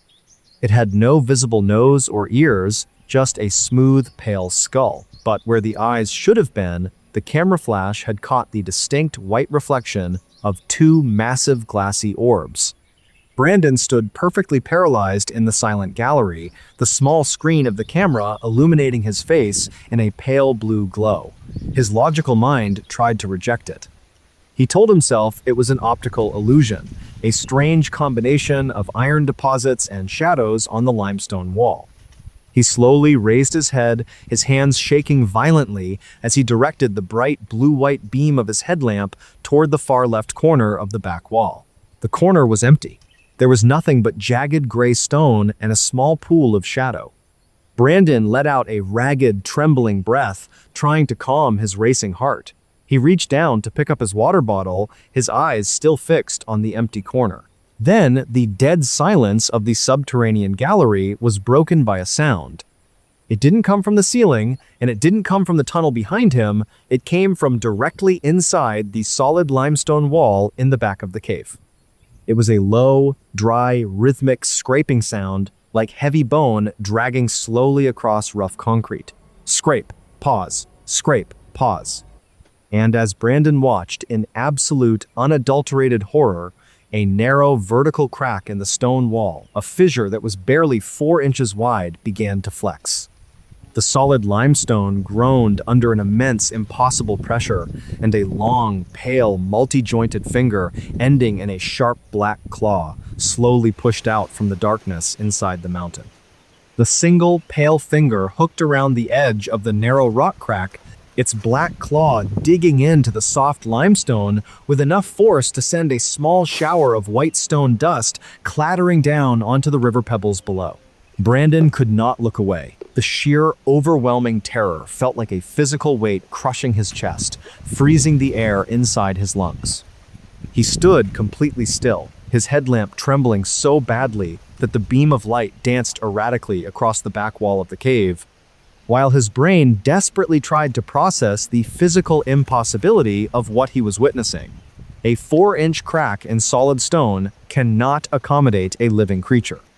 But then, the limestone groaned again, a deep, vibrating bass sound that resonated right through the soles of Brandon's boots. A second finger emerged, then a third. The long, multi-jointed hands began to pull the edges of the vertical fissure apart. The rock wasn't breaking, it was flexing, shifting like clay under an immense, unnatural pressure from the other side. Slowly, the smooth, hairless crown of a pale gray skull began to push through the gap. The skin was slick and wet, glistening under the blue-white beam of the headlamp, completely free of any blood or tissue, despite the razor-sharp edges of the stone scraping against it. The entity was unhinging its own skeletal structure, compressing its ribs and shoulders flat to slip through a space no wider than a book. As the top half of the creature's face cleared the rock, its two massive, glassy black orbs snapped into focus. They didn't blink. They didn't adjust to the bright light. They locked instantly onto Brandon, absorbing the headlamp's glare like twin pools of ink. Its unhinged jaw slid open, and from deep within its elongated throat came a low, wet, rhythmic chattering sound, the dry clicking of bone rubbing against bone. The clicking sound echoed off the narrow walls of the gallery, magnifying until it sounded like hundreds of insects crawling inside Brandon's own ears. That sound broke Brandon's paralysis. He didn't grab his backpack. He didn't check his water bottle. He spun around on his heel, his heavy boots skidding wildly against the smooth river pebbles, and bolted down the narrow subway-like tunnel, running blindly back toward the mouth of the cave.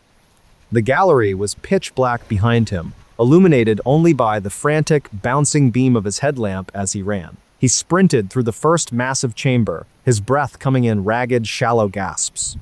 The air in the cave, which had felt crisp and refreshing hours earlier, now felt suffocating, smelling heavily of ancient, stagnant mud and iron. Behind him, from the darkness of the tunnel he had just abandoned, came a terrifyingly fast sound. It wasn't a running stride, It was a heavy, four-legged scrambling, a rapid succession of wet, solid impacts against the stone floor. Thump, thump, thump, thump. The entity was moving with an insect-like velocity, its long, double-jointed limbs propelling its emaciated body across the rocks at a speed no human could ever match. Brandon reached the steep, rocky slope that led to the second chamber. He scrambled up the loose stones on his hands and knees, tearing his fingernails against the rock, his headlamp swinging wildly. He looked over his shoulder for a fraction of a second. At the bottom of the slope, just 30 feet behind him, the blue-white light caught the towering gray silhouette. It was moving on all fours, its head hanging upside down from its elongated neck, its black eyes reflecting the light with a brilliant, predatory shine. The clicking sound from its throat was deafening now, vibrating through the solid stone walls of the cavern. Brandon screamed, a sound of pure, unadulterated survival panic, and threw his body forward through a narrow archway leading to the final chamber. He knew the entrance fissure was just ahead, but he also knew the entry track required a slow, tight crawl on his stomach. If he tried to crawl, the creature would catch him before his torso even cleared the gap. He reached the base of the final limestone wall, where the horizontal fissure sat hidden behind the ferns. The cold outside air was blowing inward, smelling of fresh rain and forest earth. Brandon didn't slide into the crawlway. Instead, he grabbed his heavy digital camera, which was still securely strapped around his neck, and turned around to face the dark archway. The creature burst into the chamber, its long arms reaching out, its black claws outstretched. Brandon raised the camera, targeted the center of the dark room, and slammed his finger down on the shutter button. The high-powered external strobe flash exploded with a brilliant, blinding pop of white light, completely illuminating every single corner of the limestone cavern with the intensity of a lightning strike. The creature let out a high-pitched, metallic shriek, a sound like tearing sheet metal as the sudden, intense light hit its dilated black eyes. It recoiled violently, its long limbs buckling underneath its weight as it threw its torso backward into the shadows of the rocks to escape the glare. Brandon didn't wait for the flash to recharge. He dropped the camera, threw his body flat into the mud of the fissure, and clawed his way through the narrow opening with a frantic, desperate strength. The sharp limestone tore through his jacket and cut deep lines into his back, but he didn't stop until his head burst through the curtain of wild blackberry briars into the foggy afternoon air of the forest. He tumbled out onto the wet dirt of the ravine, scrambled to his feet, and ran blindly through the dense woods of the Daniel Boone National Forest, leaving his gear, his camera, and the cave behind him forever. 3 hours later, a search and rescue team found Brandon sitting on the shoulder of a remote logging road, covered in wet clay, his clothes torn to shreds, and his back bleeding from dozens of deep lacerations. He was shivering violently despite the mild spring air, staring blankly into the trees, completely unable to speak. The local ranger station, working alongside the Kentucky State Police, dispatched a team of 5 armed deputies to locate the coordinates of the undocumented cave the following morning.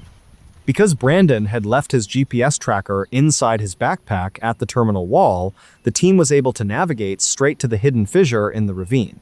When the deputies breached the narrow opening and moved through the subterranean chambers, they found the cave completely silent. The dry riverbed was empty, and Brandon's backpack was still sitting on the river pebbles at the very back of the gallery, untouched. But what the forensics team discovered when they retrieved Brandon's dropped digital camera near the entrance is what turned this case into a classified federal file.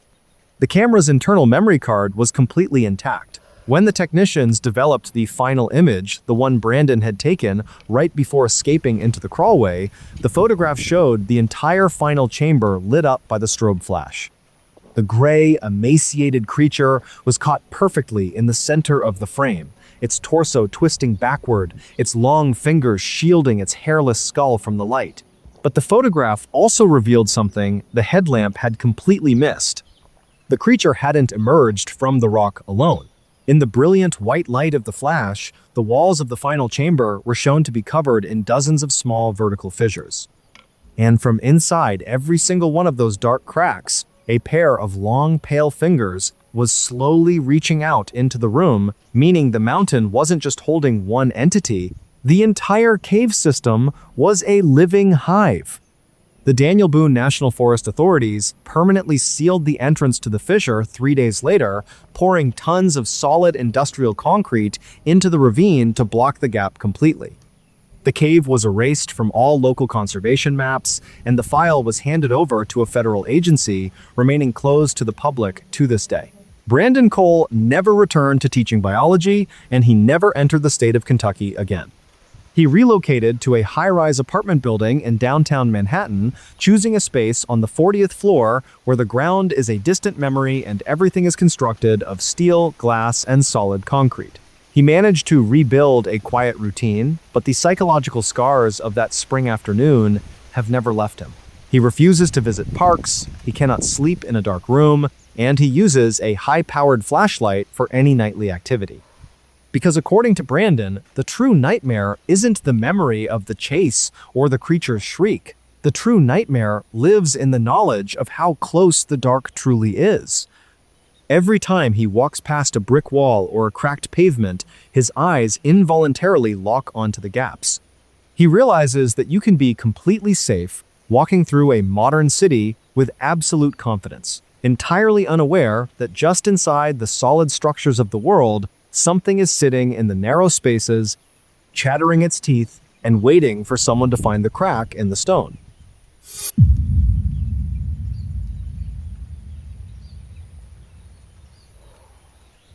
The draw of exploring deep subterranean cave networks is that it forces you to confront a world that is completely alien to human existence. When you are hundreds of feet below the surface, the familiar rules of the upper world cease to apply. There is no concept of day or night, no cellular network, and no ambient warmth. If your main light source fails, the darkness that swallows you is so absolute that you can literally lose your sense of balance and direction within minutes. But for 34-year-old wilderness guide Austin Briggs, a solo exploration into an undocumented cavern in the rugged backcountry of southern Missouri in the autumn of 2015 would turn into a masterclass in psychological survival. He would discover that when you venture into the deepest, most isolated corners of the earth, the dark isn't always empty. The setting for this story is the Ozark National Scenic Riverways, a massive expanse of dense timber, steep limestone bluffs, and thousands of hidden, unmapped sinkholes. It was the 12th of October 2015, a day where the crisp autumn air was thick, smelling of dry oak leaves, damp moss, and the faint, cold scent of river limestone. Austin was a highly disciplined outdoorsman. He spent his free time mapping minor cave entries for a regional geology group, always carrying a tactical backpack, a heavy-duty 3-battery headlamp, and a secondary high-powered flashlight. He was a practical, level-headed guy who didn't believe in superstitions or campfire stories. To him, a cave was just an interesting rock formation, nothing more. Around 3:45 p.m., Austin was navigating a deep, rocky ravine about 5 miles off the main hiking trails when he noticed a small horizontal opening at the base of a towering limestone bluff. The fissure was partially obscured by a thick curtain of wild vines and overgrown ferns. A steady, freezing draft of air was blowing out from the gap, a clear sign that it connected to a massive, hidden underground chamber. Austin unbuckled his pack, pushed it ahead of him through the muddy opening, and squeezed his torso through the narrow gap. The sharp rock tore at his jacket, but after a few yards of tight crawling, the ceiling suddenly vaulted upward into a magnificent, pristine cavern. The air inside was dead, freezing, and heavy, registering at a constant 54 degrees. The only sound was the slow, rhythmic dripping of water striking the pebbles somewhere in the deep dark. Drip. Pause. Drip. For the next 2 hours, Austin moved deeper into the cave system, completely fascinated. He followed a dry, ancient underground riverbed that twisted through 3 massive chambers, each one larger and darker than the last. The blue-white beam of his headlamp cut through the heavy mist, illuminating majestic white stone pillars and ancient mineral deposits. At exactly 5:50 p.m., Austin reached a long, narrow gallery that resembled a subway tunnel. The floor was covered in smooth, dark river pebbles, and the walls tapered inward until they terminated in a solid wall of jagged stone. Austin set his backpack down on a dry, flat boulder, intending to take a quick rest before starting the long trek back to the surface. The silence in the room was total, absolute, and suffocating. Then, from the darkness at the very back of the gallery, about 30 feet ahead of him, came a sound. It wasn't a water droplet, and it wasn't a shifting rock. It was a slow, heavy, wet, sliding motion against the damp clay. Slide, pause. Slide, pause. It sounded exactly like someone dragging a massive sack of wet leather across the pebbles. Austin froze, his muscles locking up as his adrenaline spiked. He slowly raised his right hand, gripping his secondary high-powered flashlight, and snapped the 500-lumen beam straight toward the back wall. The brilliant white light sliced through the gloom, and Austin's entire body went completely rigid. Crouching right in the far corner of the terminal wall, fully illuminated by the glare, was an entity. It was impossibly tall, standing well over 7 feet, but its body was so emaciated that its ribs and elongated spine pushed sharply against its skin like jagged ridges. The flesh was a dull, waxy, bruised gray color, completely hairless, and glistened with a thick, clear fluid that looked like liquid mucus. Its double-jointed limbs were twice the length of a normal human's, its long arms dangling so low that its multi-jointed fingers, ending in sharp black claws, were buried deep into the gravel. But it was the head that made the breath catch sharply in Austin's throat. The creature's neck was long, thin, and twisted at a horrific 90-degree angle, causing its hairless head to hang completely upside down between its shoulders. It had no visible nose or ears, just a smooth, pale skull, but where the eyes should have been, the light beam caught the brilliant, blinding reflection of two massive, glassy black orbs. The creature was staring straight into the lens, its unhinged jaw wide open, revealing a series of jagged, calcified ridges running along its gums. From deep within its throat came a low, rapid, dry clicking sound, the rhythmic chattering of bone against bone. Click, click, click, click. Austin stood perfectly paralyzed, the heavy flashlight shaking so violently in his hand that the circle of white light was dancing erratically across the creature's leathery chest. His logical brain completely fractured. The creature didn't retreat from the light. It slowly shifted its weight, dragging its left limb forward with a heavy, solid impact against the stone. Thump, step, thump, step. It was moving directly into the center of the beam, its upside-down head twitching rhythmically from side to side as the clicking sound from its throat grew louder and louder, filling the entire silent gallery. Austin realized with absolute certainty that if he didn't move immediately, he would never see the sun again. With a breathless scream of pure survival panic, Austin dropped his secondary flashlight, turned around, and bolted down the narrow subway-like tunnel, running blindly back toward the mouth of the cave. Behind him, from the dark gallery, the rapid four-legged scrambling started. Thump, thump, thump, thump. The entity was descending the slope, its long limbs propelling its emaciated body through the narrow passages with an insect-like velocity, tracking the heavy vibration of his escape. Austin sprinted through the dark, twisting passages, his heavy boots skidding wildly over the loose, damp stones of the ancient riverbed. The blue-white beam of his headlamp bounced frantically up and down, illuminating the sweating limestone walls and the massive white stalactites that seemed to reach down like teeth from the ceiling. The air in the cave had turned hot and suffocating, carrying that sharp, copper-like stench of old rot and stagnant water that filled his throat with every frantic gasp. Behind him, the sound of the pursuit was gaining ground. It was a heavy, fluid, four-legged scrambling that vibrated right through the stone floor of the tunnel. Thump, thump, thump, thump. The entity was moving with an impossible, insect-like velocity, its long, double-jointed limbs propelling its emaciated body across the rocks without a single slip.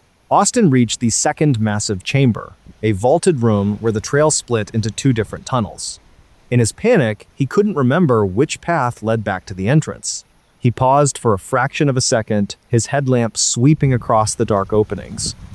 That microsecond of hesitation almost cost him his life. From the tunnel behind him, the creature burst into the chamber. It didn't stay on the floor. With a sudden, terrifying leap, it launched its 7-foot frame onto the vertical limestone wall, its black claws digging deep into the stone with a sharp, shattering sound. It began to scamper horizontally across the rock face, heading straight for the archway where Austin was standing. Click, click, click, click. Austin let out a breathless cry, dove to his right, and threw himself into the narrower of the two openings.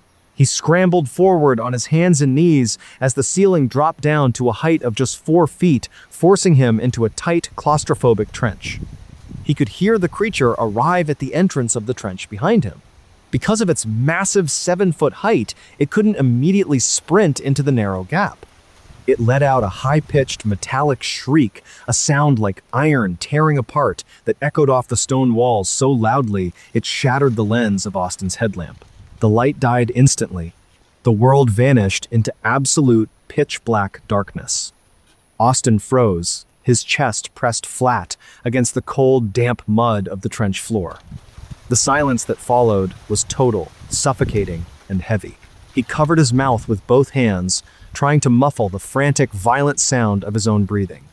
He could hear the creature right at the mouth of the trench, just 10 feet away. It was unhinging its bones. The dry, rhythmic cracking of its joints echoed through the dark as it compressed its torso and shoulders inward, slowly sliding its emaciated body into the narrow opening. Scrape, slide, scrape. A thick, clear drop of its fluid fell from the ceiling of the trench, landing right onto the back of Austin's exposed neck. It was ice cold, smelling sharply of sulfur and old river clay. With no light and no space to run, Austin reached out into the dark, his fingers desperately searching the mud until they closed around a heavy, sharp limestone shard that had broken off the wall. He gripped the rock, holding it tight against his chest, preparing to fight for his life in the dark. Just as the copper smell became completely overwhelming and a low, wet wheeze vibrated through the air right next to his boots, a sudden bright beam of white light cut through the trench from the far end. A loud, booming voice echoed through the passage. A regional search and rescue team, accompanied by 2 backcountry rangers, had just entered the front chamber of the cave. Austin had left a detailed map of his entry coordinates on the dashboard of his truck at the trailhead, a standard safety protocol he never neglected. When his truck was found abandoned past the park's closing time, the rangers had immediately initiated a sweep of the ravine. The moment the powerful searchlights hit the interior of the trench, the entity recoiled. It let out another wet, gurgling hiss, pulled its long limbs backward out of the gap, and scrambled down into a deep, vertical drainage fissure in the floor of the second chamber, vanishing into the unmapped depths of the aquifer below. The rescue team pulled Austin out of the trench 20 minutes later. He was hyperventilating, his clothes covered in white clay, his hands locked completely rigid around the limestone shard, refusing to let it go until he was safely inside the back of the ambulance.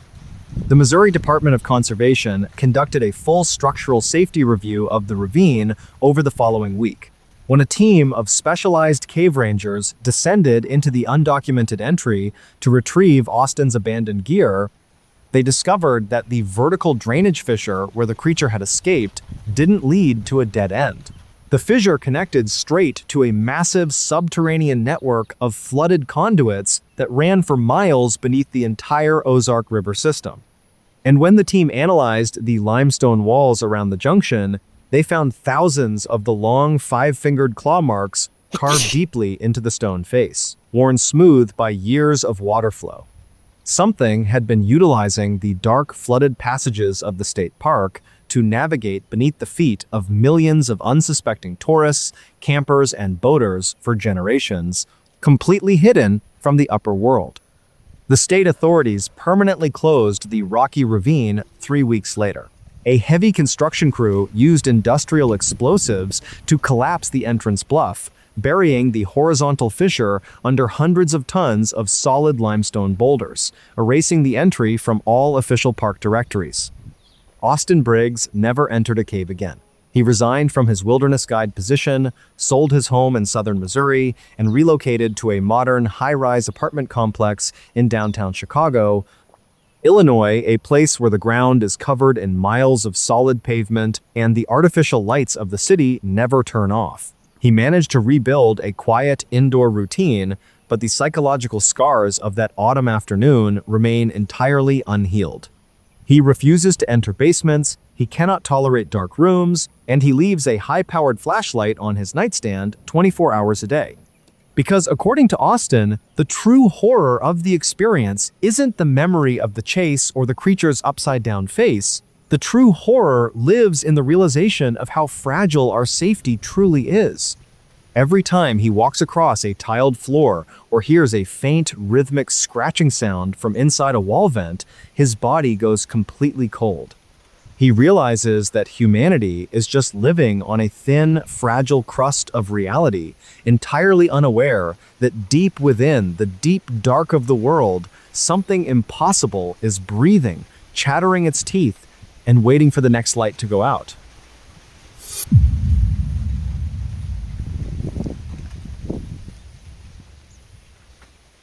The field of deep-sea marine biology is one of the most frustrating sciences on the planet. We have better maps of the surface of Mars than we do of our own ocean floor. When you are operating a research vessel miles away from the coast, lowering millions of dollars of delicate equipment into a black abyss that is miles deep, you are completely at the mercy of the elements. It is an environment of absolute pressure, freezing temperatures, and total darkness. But for 38-year-old oceanographer Raymond Vance, a deep-sea mapping expedition off the coast of Northern California in the spring of 2019 would throw his entire team into a state of pure psychological terror. They would find out that when you drop a camera into a trench where the sun has never shone, you might pull up a secret that science is too terrified to share with the world. The setting for this story is the Mendocino Fracture Zone, a massive, jagged, underwater canyon system that plunges over 10,000 feet into the Pacific Ocean bedrock. It was the 14th of May, 2019, a night where a massive Pacific storm had rolled over the research vessel, forcing the crew to secure the upper decks as 12-foot swells slammed against the hull. Inside the main laboratory cabin, the atmosphere was incredibly tense, smelling of stale coffee, ozone from the electronic racks, and the heavy dampness of the sea. Raymond was a highly respected researcher who had spent 15 years tracking deep-sea tectonic activity for a federal marine institute. He was a logical, data-driven man who viewed the ocean as a machine to be studied, completely devoid of mythical sea monsters or old sailor superstitions. Along with him in the dark cabin were two colleagues, an acoustics technician named Ethan and a remote vehicle operator. Around 10:15 p.m., the team was utilizing a heavy, armored deep-sea submersible camera platform called the Abyssus 4. The platform was suspended by a heavy, steel-reinforced fiber optic cable dangling exactly 9,500 feet below the surface, right along the vertical rock face of the underwater canyon. At exactly 10:32 p.m., the submersible's high-definition video feed, which was being projected onto a large monitor screen in the center of the cabin, began to suffer from severe electromagnetic interference. Horizontal lines of green static rippled across the display, obscuring the image of the jagged basalt rock walls. Raymond leaned forward, tapping the edge of the metal console, telling Ethan to check the cable tension. Ethan checked the digital gauges and shook his head, his face turning pale under the fluorescent cabin lights. The tension was perfectly normal, but the acoustic hydrophone, the ultra-sensitive underwater microphone mounted to the camera frame, was picking up a massive spike in low-frequency audio. Ethan turned up the volume on the laboratory's main monitor speakers. At first, there was only the deep, rhythmic, rushing sound of the ocean current. But as Raymond stepped closer to the speakers, the rushing sound was replaced by a sound that made his stomach drop. It was a sharp, dry, rapid clicking noise. It sounded exactly like bone chattering against bone at an impossible speed, vibrating through the deep water with an immense rhythmic clarity. Click, click, click, click.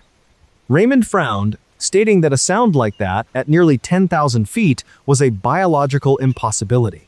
Marine mammals couldn't survive the pressure at this depth, and deep-sea fish didn't possess the skeletal structures required to create a dry bone click.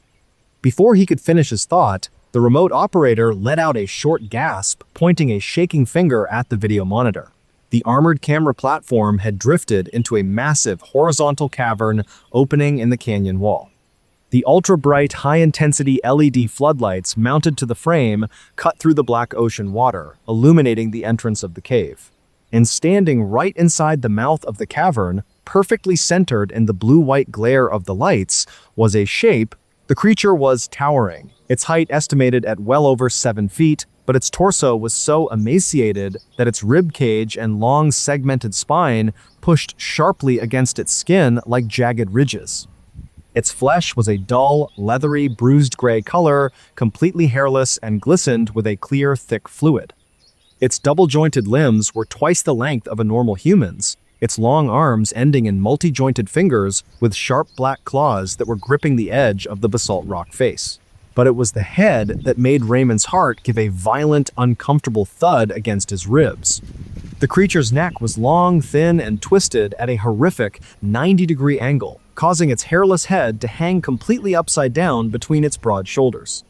It had no visible nose or ears, just a smooth, pale skull, but where the eyes should have been, the high-intensity floodlights caught the brilliant, blinding reflection of two massive, glassy black orbs.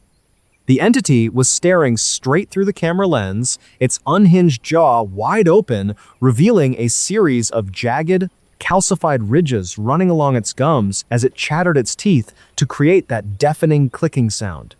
Raymond stood perfectly paralyzed in the dark cabin, the green static of the monitor illuminating his face, his mind completely fractured. The creature was living at a depth where the pressure would instantly crush a human being into a pulp, yet its body was completely intact, moving with a fluid, terrifying grace. The creature didn't retreat into the cave. It slowly shifted its weight, launching its 7-foot frame off the rock face, its long limbs propelling its body through the freezing water with an insect-like velocity, heading straight toward the suspended camera platform. Raymond screamed at the remote operator to winch the camera up, his voice cracking with pure survival panic. The operator slammed his hand onto the emergency hoist control, and the heavy electric motor on the upper deck roared to life, the steel-reinforced fiber optic cable groaning under the sudden, immense strain as it began to pull the platform back up toward the surface. Through the video monitor, despite the heavy horizontal bands of green static, Raymond watched the entity close the distance. It swam with an impossible erratic motion, its long, double-jointed limbs cutting through the black ocean water like the legs of a giant aquatic spider. Before the camera platform could rise 10 feet, the screen tilted violently. The creature had reached the frame. A long, gray, emaciated arm shot into the clear view of the lens, its black claws clamping around the heavy titanium housing of the upper floodlight. The metal groaned, a sound picked up by the hydrophone and broadcast into the quiet laboratory cabin as a deep, metallic screech. The creature pulled its face right up to the lens, its massive, glassy black orbs filling the entire screen, its unhinged jaw twitching rapidly as it blasted that dry, rhythmic bone clicking straight into the microphone. The sound was so incredibly loud, it blew out the audio amplifiers in the laboratory console, filling the room with a sharp, burning smell of electrical fire. Then, the entity brought its other hand down onto the fiber optic cable connection. The monitor screen went completely black. The digital telemetry data vanished, replaced by an error message that read, "Signal lost, physical disconnect." Outside the cabin, on the storm-tossed upper deck, the heavy winch let out a horrific, high-pitched scream as the steel-reinforced cable snapped with a sound like a cannon shot. The loose end of the cable whipped through the air, smashing a heavy glass searchlight on the superstructure before spinning uselessly out into the ocean. Raymond stood perfectly still in the middle of the dark laboratory, his hands gripping the edge of the console, his chest heaving as the 12-foot swells continued to slam against the ship's hull. He looked at Ethan, whose face was completely devoid of color, his hands shaking so violently he could barely hold his clipboard. The research vessel returned to the port of Eureka, California 24 hours later, cutting the mapping expedition short due to severe equipment failure. Raymond immediately submitted his digital data logs and the partial video recording to the Regional Marine Institute director. Within 6 hours of their arrival, a team of 4 plainclothes officials from a federal science and security agency arrived at the port. They boarded the ship, confiscated the laboratory's primary hard drives, seized the remaining spools of fiber optic cable, and placed the entire crew under a strict federal non-disclosure agreement. The incident was officially logged in the public archives as a catastrophic deep-sea cable failure caused by an underwater landslide along the Mendocino Fracture Zone. But what the Marine Institute's internal review board discovered before the files were completely locked away is what turned this scientific observation into a classified nightmare. The acoustics technician, Ethan, had managed to save a 3-second backup of the hydrophone audio onto an encrypted personal flash drive before the federal agents arrived.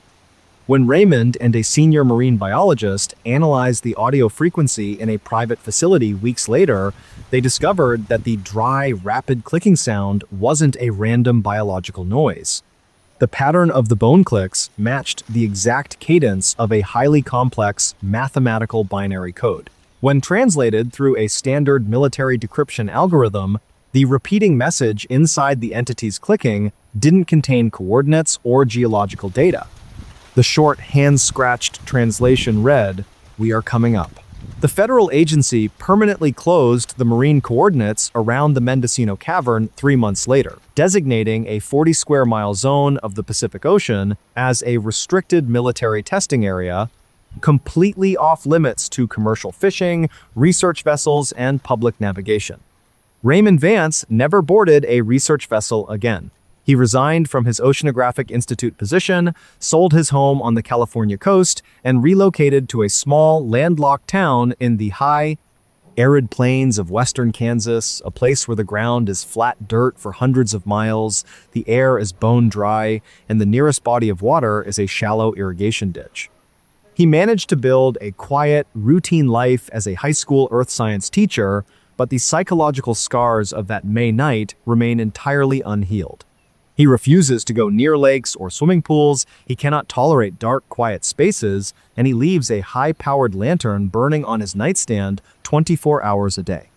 Because, according to Raymond, the true horror of the experience isn't the memory of the creature's upside-down face or the snapping of the steel cable.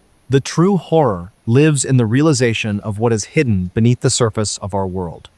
Every time he looks at a map of the ocean or hears a faint, rhythmic chattering sound from a heating vent in his classroom, his entire body goes completely rigid.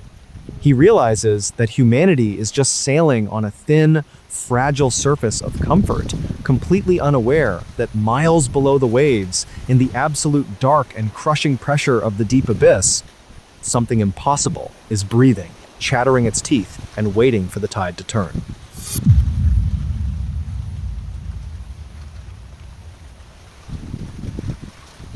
The draw of the deep wilderness is the promise of absolute isolation. When you leave the paved highways and hike deep into the national forests of the American West, you are intentionally cutting yourself off from the safety nets of modern civilization. There are no cell towers, no emergency rooms, and no passing police cars. You are entirely dependent on your own gear, your own choices, and your own survival instincts. But for 31-year-old wilderness photographer Mason Vance, a solo backpacking trip into the high country of northern Utah in the summer of 2017 would turn into a terrifying lesson in the true meaning of isolation. He would discover that sometimes, when you think you are completely alone in the middle of nowhere, you are actually sitting right on top of something else. The setting for this story is the Ashley National Forest, a massive expanse of rugged terrain defined by deep limestone canyons, high alpine meadows, and thousands of hidden sinkholes. It was the 24th of July, 2017, a day where the mountain air was incredibly crisp, smelling of dry pine needles and cold stone. But as the sun began to drop behind the peaks, a heavy, suffocating silence settled over the valleys. Mason was not a novice. He had spent his entire 20s documenting remote landscapes across North America, carrying a high-end digital camera, a satellite communication device, and a heavy-duty tactical flashlight. He was a practical, level-headed guy who looked at the natural world through a lens of science and logic. Around 5:45 p.m., Mason was exploring an unmapped plateau about 7 miles off the nearest backcountry trail when he stumbled across an unusual geological formation. In the center of a dense grove of ancient ponderosa pines, the ground simply dropped away into a massive circular limestone sinkhole. The opening was about 15 feet wide, its vertical rock walls plunging down into a pitch-black subterranean chamber. Mason felt a familiar surge of professional curiosity. He approached the edge of the pit, unbuckled his heavy camera pack, and pulled out his powerful tactical flashlight. He clicked the button, directing the blue-white beam straight down into the abyss. The light cut through the dark, illuminating a steep slope of loose gravel and boulders about 30 feet below the surface.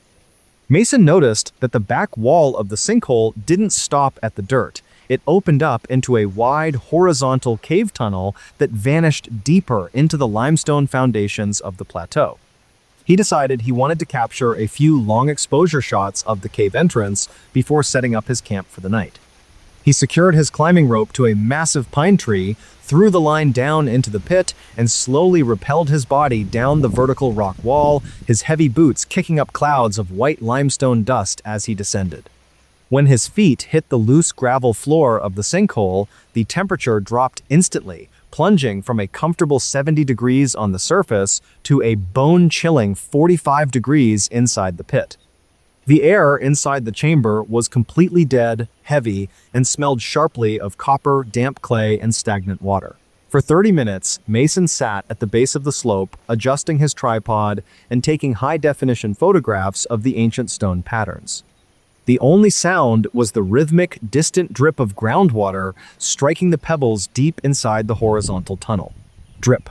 Pause. Drip. At exactly 6:32 p.m., just as the ambient sunlight at the top of the sinkhole was beginning to turn a deep, dark orange, the dripping sound stopped. Mason froze, his hand resting on his camera lens. The silence inside the cave became absolute, so heavy that he could hear the frantic rushing of the blood in his own ears. Then, from the absolute darkness of the horizontal tunnel, about 40 feet ahead of him, came a new sound. It was a slow, heavy, sliding motion against the damp clay. Slide, pause, slide, pause. It sounded exactly like someone dragging a massive sack of wet leather across the rocks. Mason immediately thought it was a mountain lion or a black bear that had used the cave as a den to escape the summer heat. He slowly reached down to his belt, grabbing his tactical flashlight, and snapped the high-powered beam straight down the center of the dark tunnel. The white light sliced through the gloom, and Mason's entire body went completely rigid. Standing right in the middle of the limestone passage, fully illuminated by the glare, was an entity. It was immeasurably tall, its emaciated torso compressed downward into a strange, spider-like posture, its ribs pushing sharply against dull, leathery gray skin that looked completely hairless and wet. Its limbs were twice the length of a normal man's, its double-jointed arms ending in long, skeletal fingers with black claws that were buried deep into the mud of the floor. But it was the face that made the breath catch sharply in Mason's throat. The creature's neck was unnaturally long, thin, and twisted at a horrific 90-degree angle, causing its hairless head to hang completely upside down between its broad shoulders. It had no visible nose or ears, just a smooth, pale skull, but where the eyes should have been, the flashlight caught the brilliant, blinding reflection of two massive, glassy black orbs. The creature was staring straight into the light, its unhinged jaw wide open, revealing a series of jagged, calcified ridges running along its gums. From deep within its throat came a low, rapid, dry clicking sound, the rhythmic chattering of bone against bone. Click, click, click, click. Mason stood perfectly paralyzed, the heavy aluminum flashlight trembling so violently in his grip that the circle of white light was dancing erratically across the creature's leathery chest. his logical brain completely fractured. The creature didn't retreat from the light. It slowly shifted its weight, dragging its left limb forward with a heavy, solid impact against the limestone. Thump, step, thump, step. It was moving directly into the center of the beam, its upside-down head twitching rhythmically from side to side as the clicking sound from its throat grew louder and louder, echoing off the stone walls until the sound filled the entire subterranean chamber. Mason realized with absolute certainty that if he tried to climb that rope, the creature would reach the base of the slope before his hips even cleared the ground. With a breathless scream of pure survival panic, Mason dropped his camera equipment, turned around, and scrambled up the steep slope of loose gravel toward the vertical wall where his climbing rope was dangling. His boots slipped against the stones, his hands clawing at the dirt as he desperately tried to find leverage. Behind him, from the mouth of the dark tunnel, the rapid four-legged scrambling started. Thump, thump, thump, thump. The entity was ascending the slope, its long limbs propelling its emaciated body through the loose gravel with an insect-like velocity, tracking the sound of his escape. Mason grabbed the nylon climbing rope with both hands, his knuckles turning white as he hauled his lower body off the loose gravel. He climbed with a frantic, desperate energy, his boots scraping against the vertical limestone wall, sending a shower of white dust and pebbles raining down into the darkness below. Behind him, the rapid chattering sound grew deafening. The entity reached the base of the steep slope, its long, skeletal fingers tearing through the gravel as it launched its emaciated body upward. Click, click, click, click. Just as Mason's hands reached the top edge of the sinkhole, where the pine needles and dirt of the forest floor met the rock, he felt a sudden, freezing draft brush against his bare ankles. He pulled his legs upward with a violent contraction of his core, and a fraction of a second later, a long gray arm shot out of the pit, its black claws snapping shut in the empty air right where his left boot had just been hanging. Mason scrambled over the edge, rolling onto his back in the dense grove of ponderosa pines. The high alpine air hit his face, but he didn't stop to draw a full breath. He scrambled to his feet, leaving his unanchored climbing rope behind, and ran blindly through the darkening woods toward the main trail 7 miles away. The forest was completely dark now, the orange twilight replaced by a pitch-black canopy that swallowed the trees. Mason didn't have his tactical flashlight. It was still sitting at the bottom of the sinkhole. He navigated by the faint silhouette of the mountain ridges against the stars, his boots crashing through the dry brush, his heart hammering violently against his ribs. Behind him, from the direction of the pine grove, came a heavy, low, crashing sound through the branches. The creature had climbed out of the pit. It was moving through the timber, its double-jointed limbs snapping pine boughs as it tracked the heavy vibration of Mason's heavy footsteps in the dirt. Mason sprinted for nearly 2 hours, his legs burning, his throat raw from the cold mountain air. He didn't look back until he burst out of the tree line onto the gravel parking area of the primary trailhead on Mirror Lake Highway. He collapsed against the side of his parked Jeep, his hands shaking so violently he could barely press the remote unlock button on his key fob. He dove into the driver's seat, locked the doors, and slammed the keys into the ignition. He didn't look at the rearview mirror. He threw the vehicle into reverse, tore out of the gravel lot, and drove straight to the Uinta Basin Ranger Station in Duchesne, Utah. The two on-duty rangers listened to Mason's report at 1:15 a.m. He was hyperventilating, his clothes covered in white limestone clay, and his fingernails were split and bleeding from clawing at the sinkhole edge. The rangers, familiar with the treacherous topography of the Ashley National Forest, but deeply unsettled by Mason's description of the entity, contacted the Uintah County Sheriff's Office to dispatch an investigative team at first light. At 6:45 a.m., a caravan consisting of 3 search and rescue trucks and 2 sheriff's deputies escorted Mason back to the plateau. Because Mason had logged his coordinates on his satellite communication device before descending, the team was able to hike directly to the dense grove of ponderosa pines. The sinkhole sat perfectly still under the morning sun, a quiet circular scar in the earth. The climbing rope was still tied to the massive pine tree, its nylon length dangling into the black void. 2 deputies, equipped with tactical gear and high-powered searchlights, lowered themselves into the pit to retrieve Mason's expensive camera equipment and inspect the cave tunnel. When their boots hit the gravel floor, the deputies shined their lights around the chamber. Mason's tripod was shattered, the aluminum legs twisted like pipe cleaners, and his digital camera body had been crushed into the mud, its glass lens pulverized into fine dust. But what the investigators discovered inside the horizontal limestone tunnel is what caused the Uintah County Sheriff to contact federal land management authorities within an hour. The horizontal cave didn't lead to a dead-end chamber. It opened up into a massive, interconnected labyrinth of subterranean passages that ran for miles beneath the entire northern Utah Plateau. And when the team used a specialized high-resolution thermal imaging camera to scan the interior walls of the limestone passage, they found that the damp clay floor was completely covered in thousands of the long, five-fingered claw prints. The tracks didn't just stay inside the cave. When the rangers analyzed the perimeter of the sinkhole on the surface, they discovered that the claw marks extended out of the pit and ran through the dense timber in perfect parallel lines, leading directly toward 3 other known sinkholes located miles away. The entity hadn't just stumbled across Mason that evening. It had been utilizing a massive underground highway system that connected the entire national forest, moving beneath the feet of thousands of unsuspecting campers, hunters, and hikers for decades, completely undetected in the deep dark.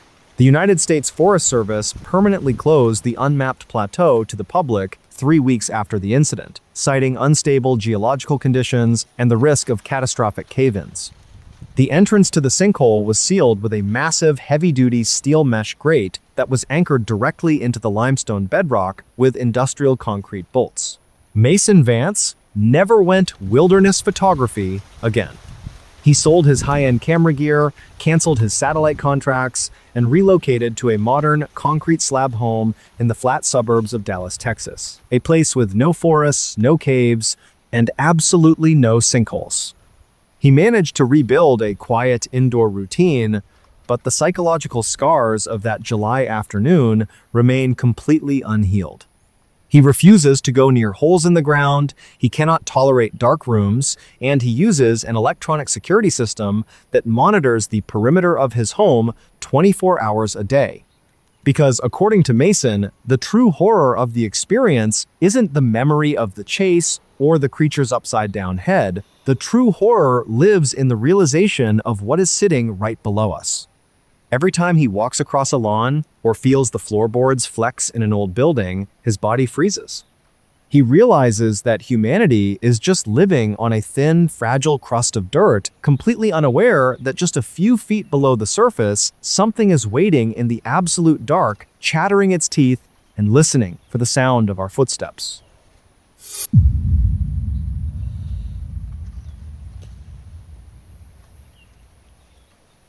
The field of geology is usually a slow, methodical science. You spend your days looking at layers of rock, analyzing core samples, and measuring structural shifts that take millions of years to occur. It is a predictable discipline, rooted firmly in physical laws and historical proof. But for 41-year-old senior structural geologist Logan Vance, a core drilling project in the rugged wilderness of western Wyoming in the fall of 2018 would turn his understanding of the Earth completely upside down. He and his team would find out that when you drill deep into the untouched crust of the planet, you aren't just uncovering history. Sometimes you are opening a door.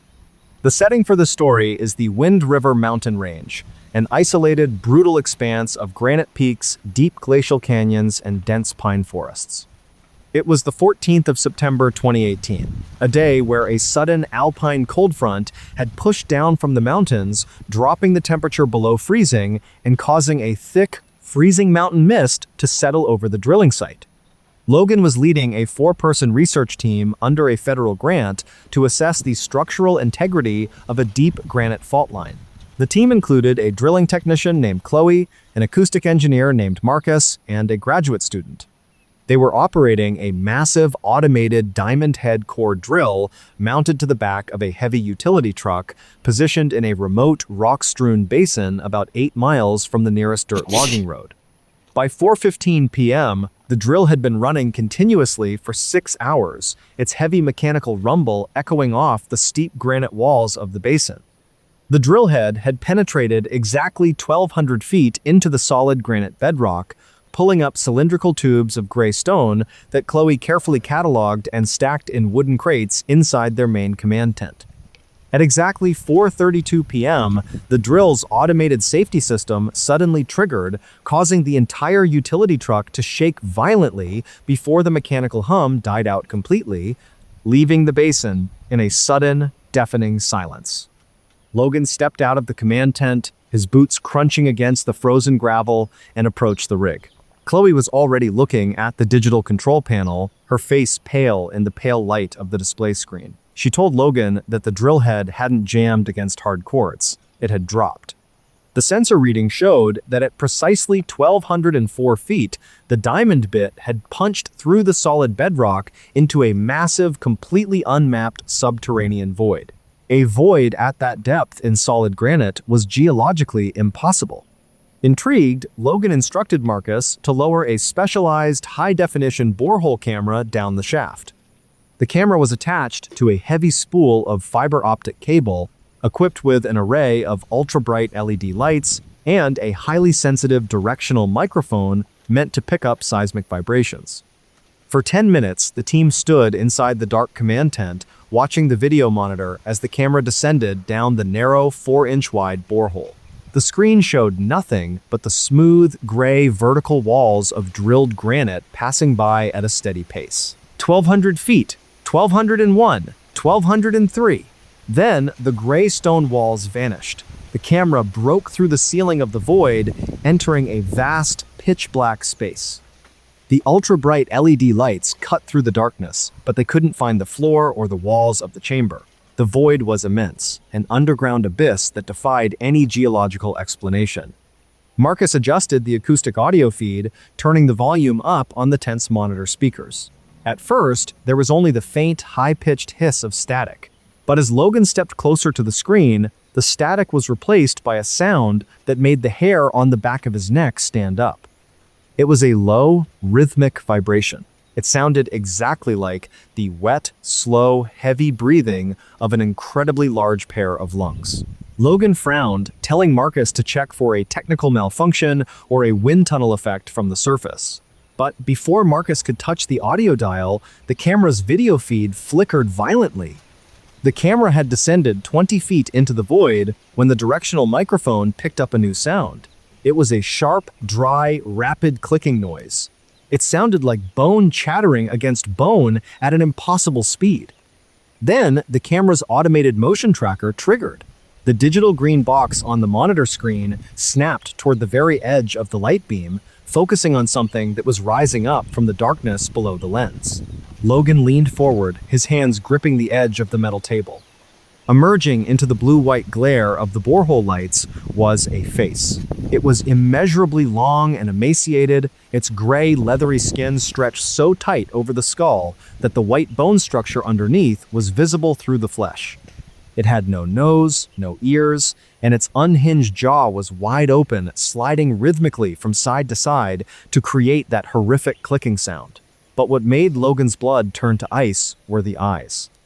They were two massive, glassy black orbs that completely reflected the LED lights, staring straight up the narrow 4-inch shaft directly into the camera lens.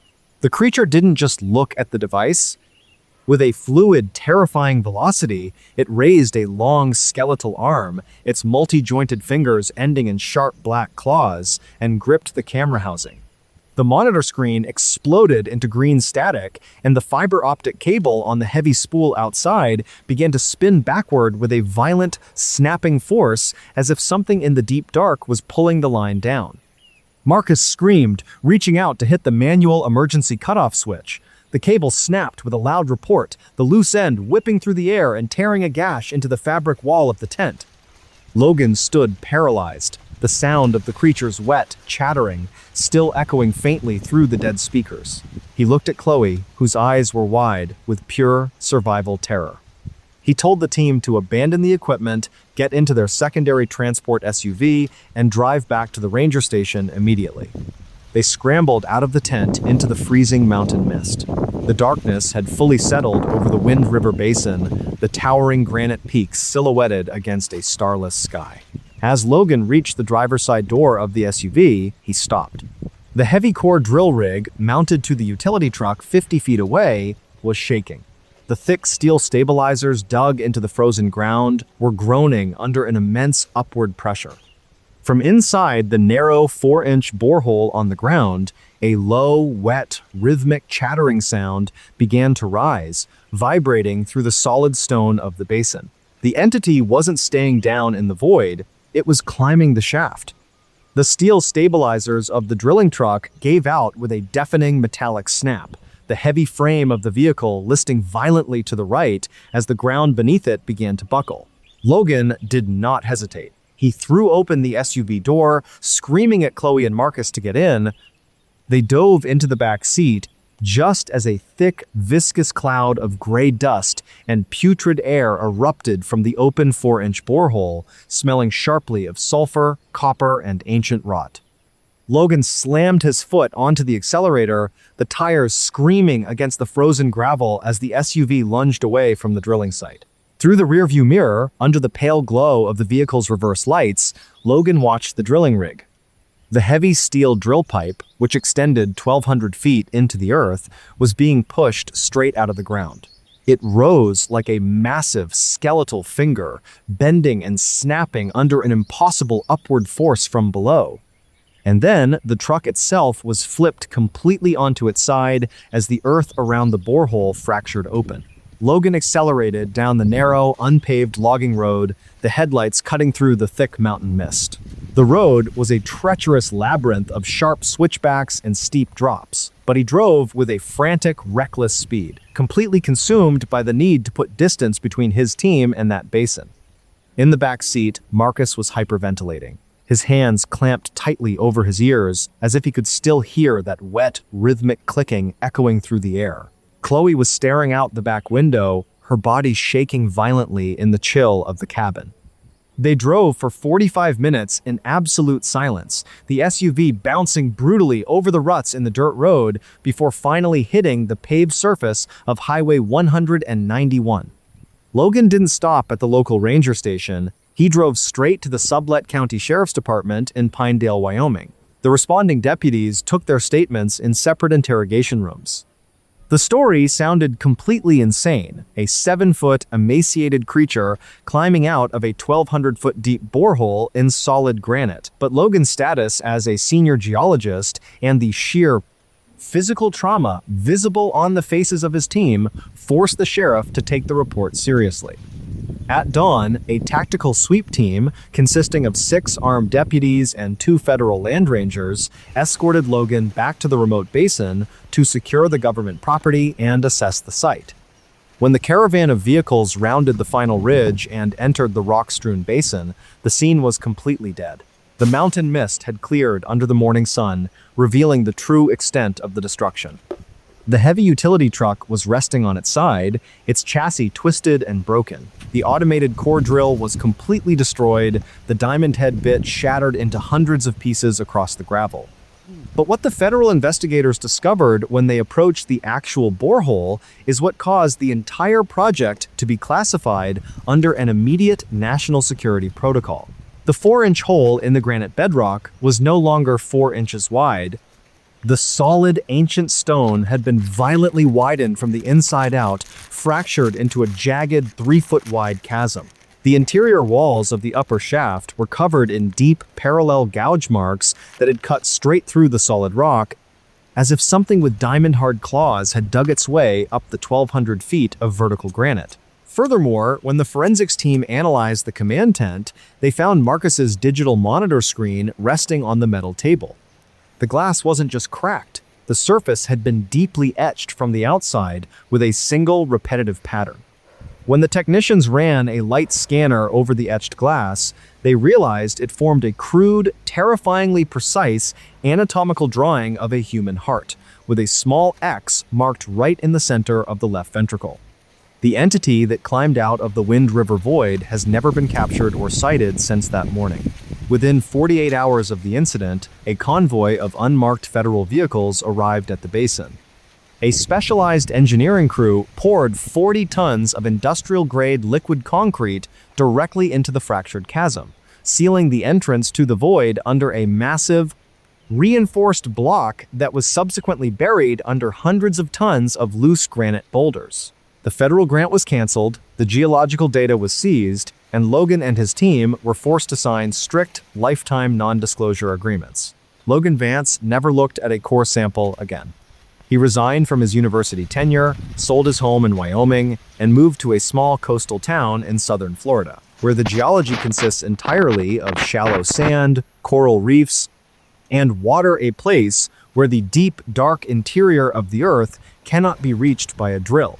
He managed to build a quiet, isolated routine, but the psychological weight of that autumn afternoon remains completely unhealed.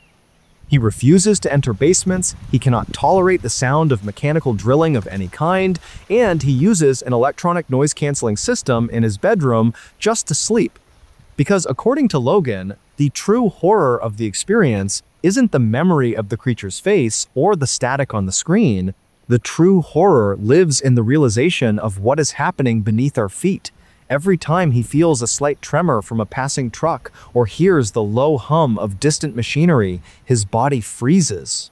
He realizes that humanity is just living on a thin, fragile crust of reality, completely unaware that deep within the ancient, untouched foundations of the world, something else is breathing, chattering its teeth, and waiting for us to drill the next hole.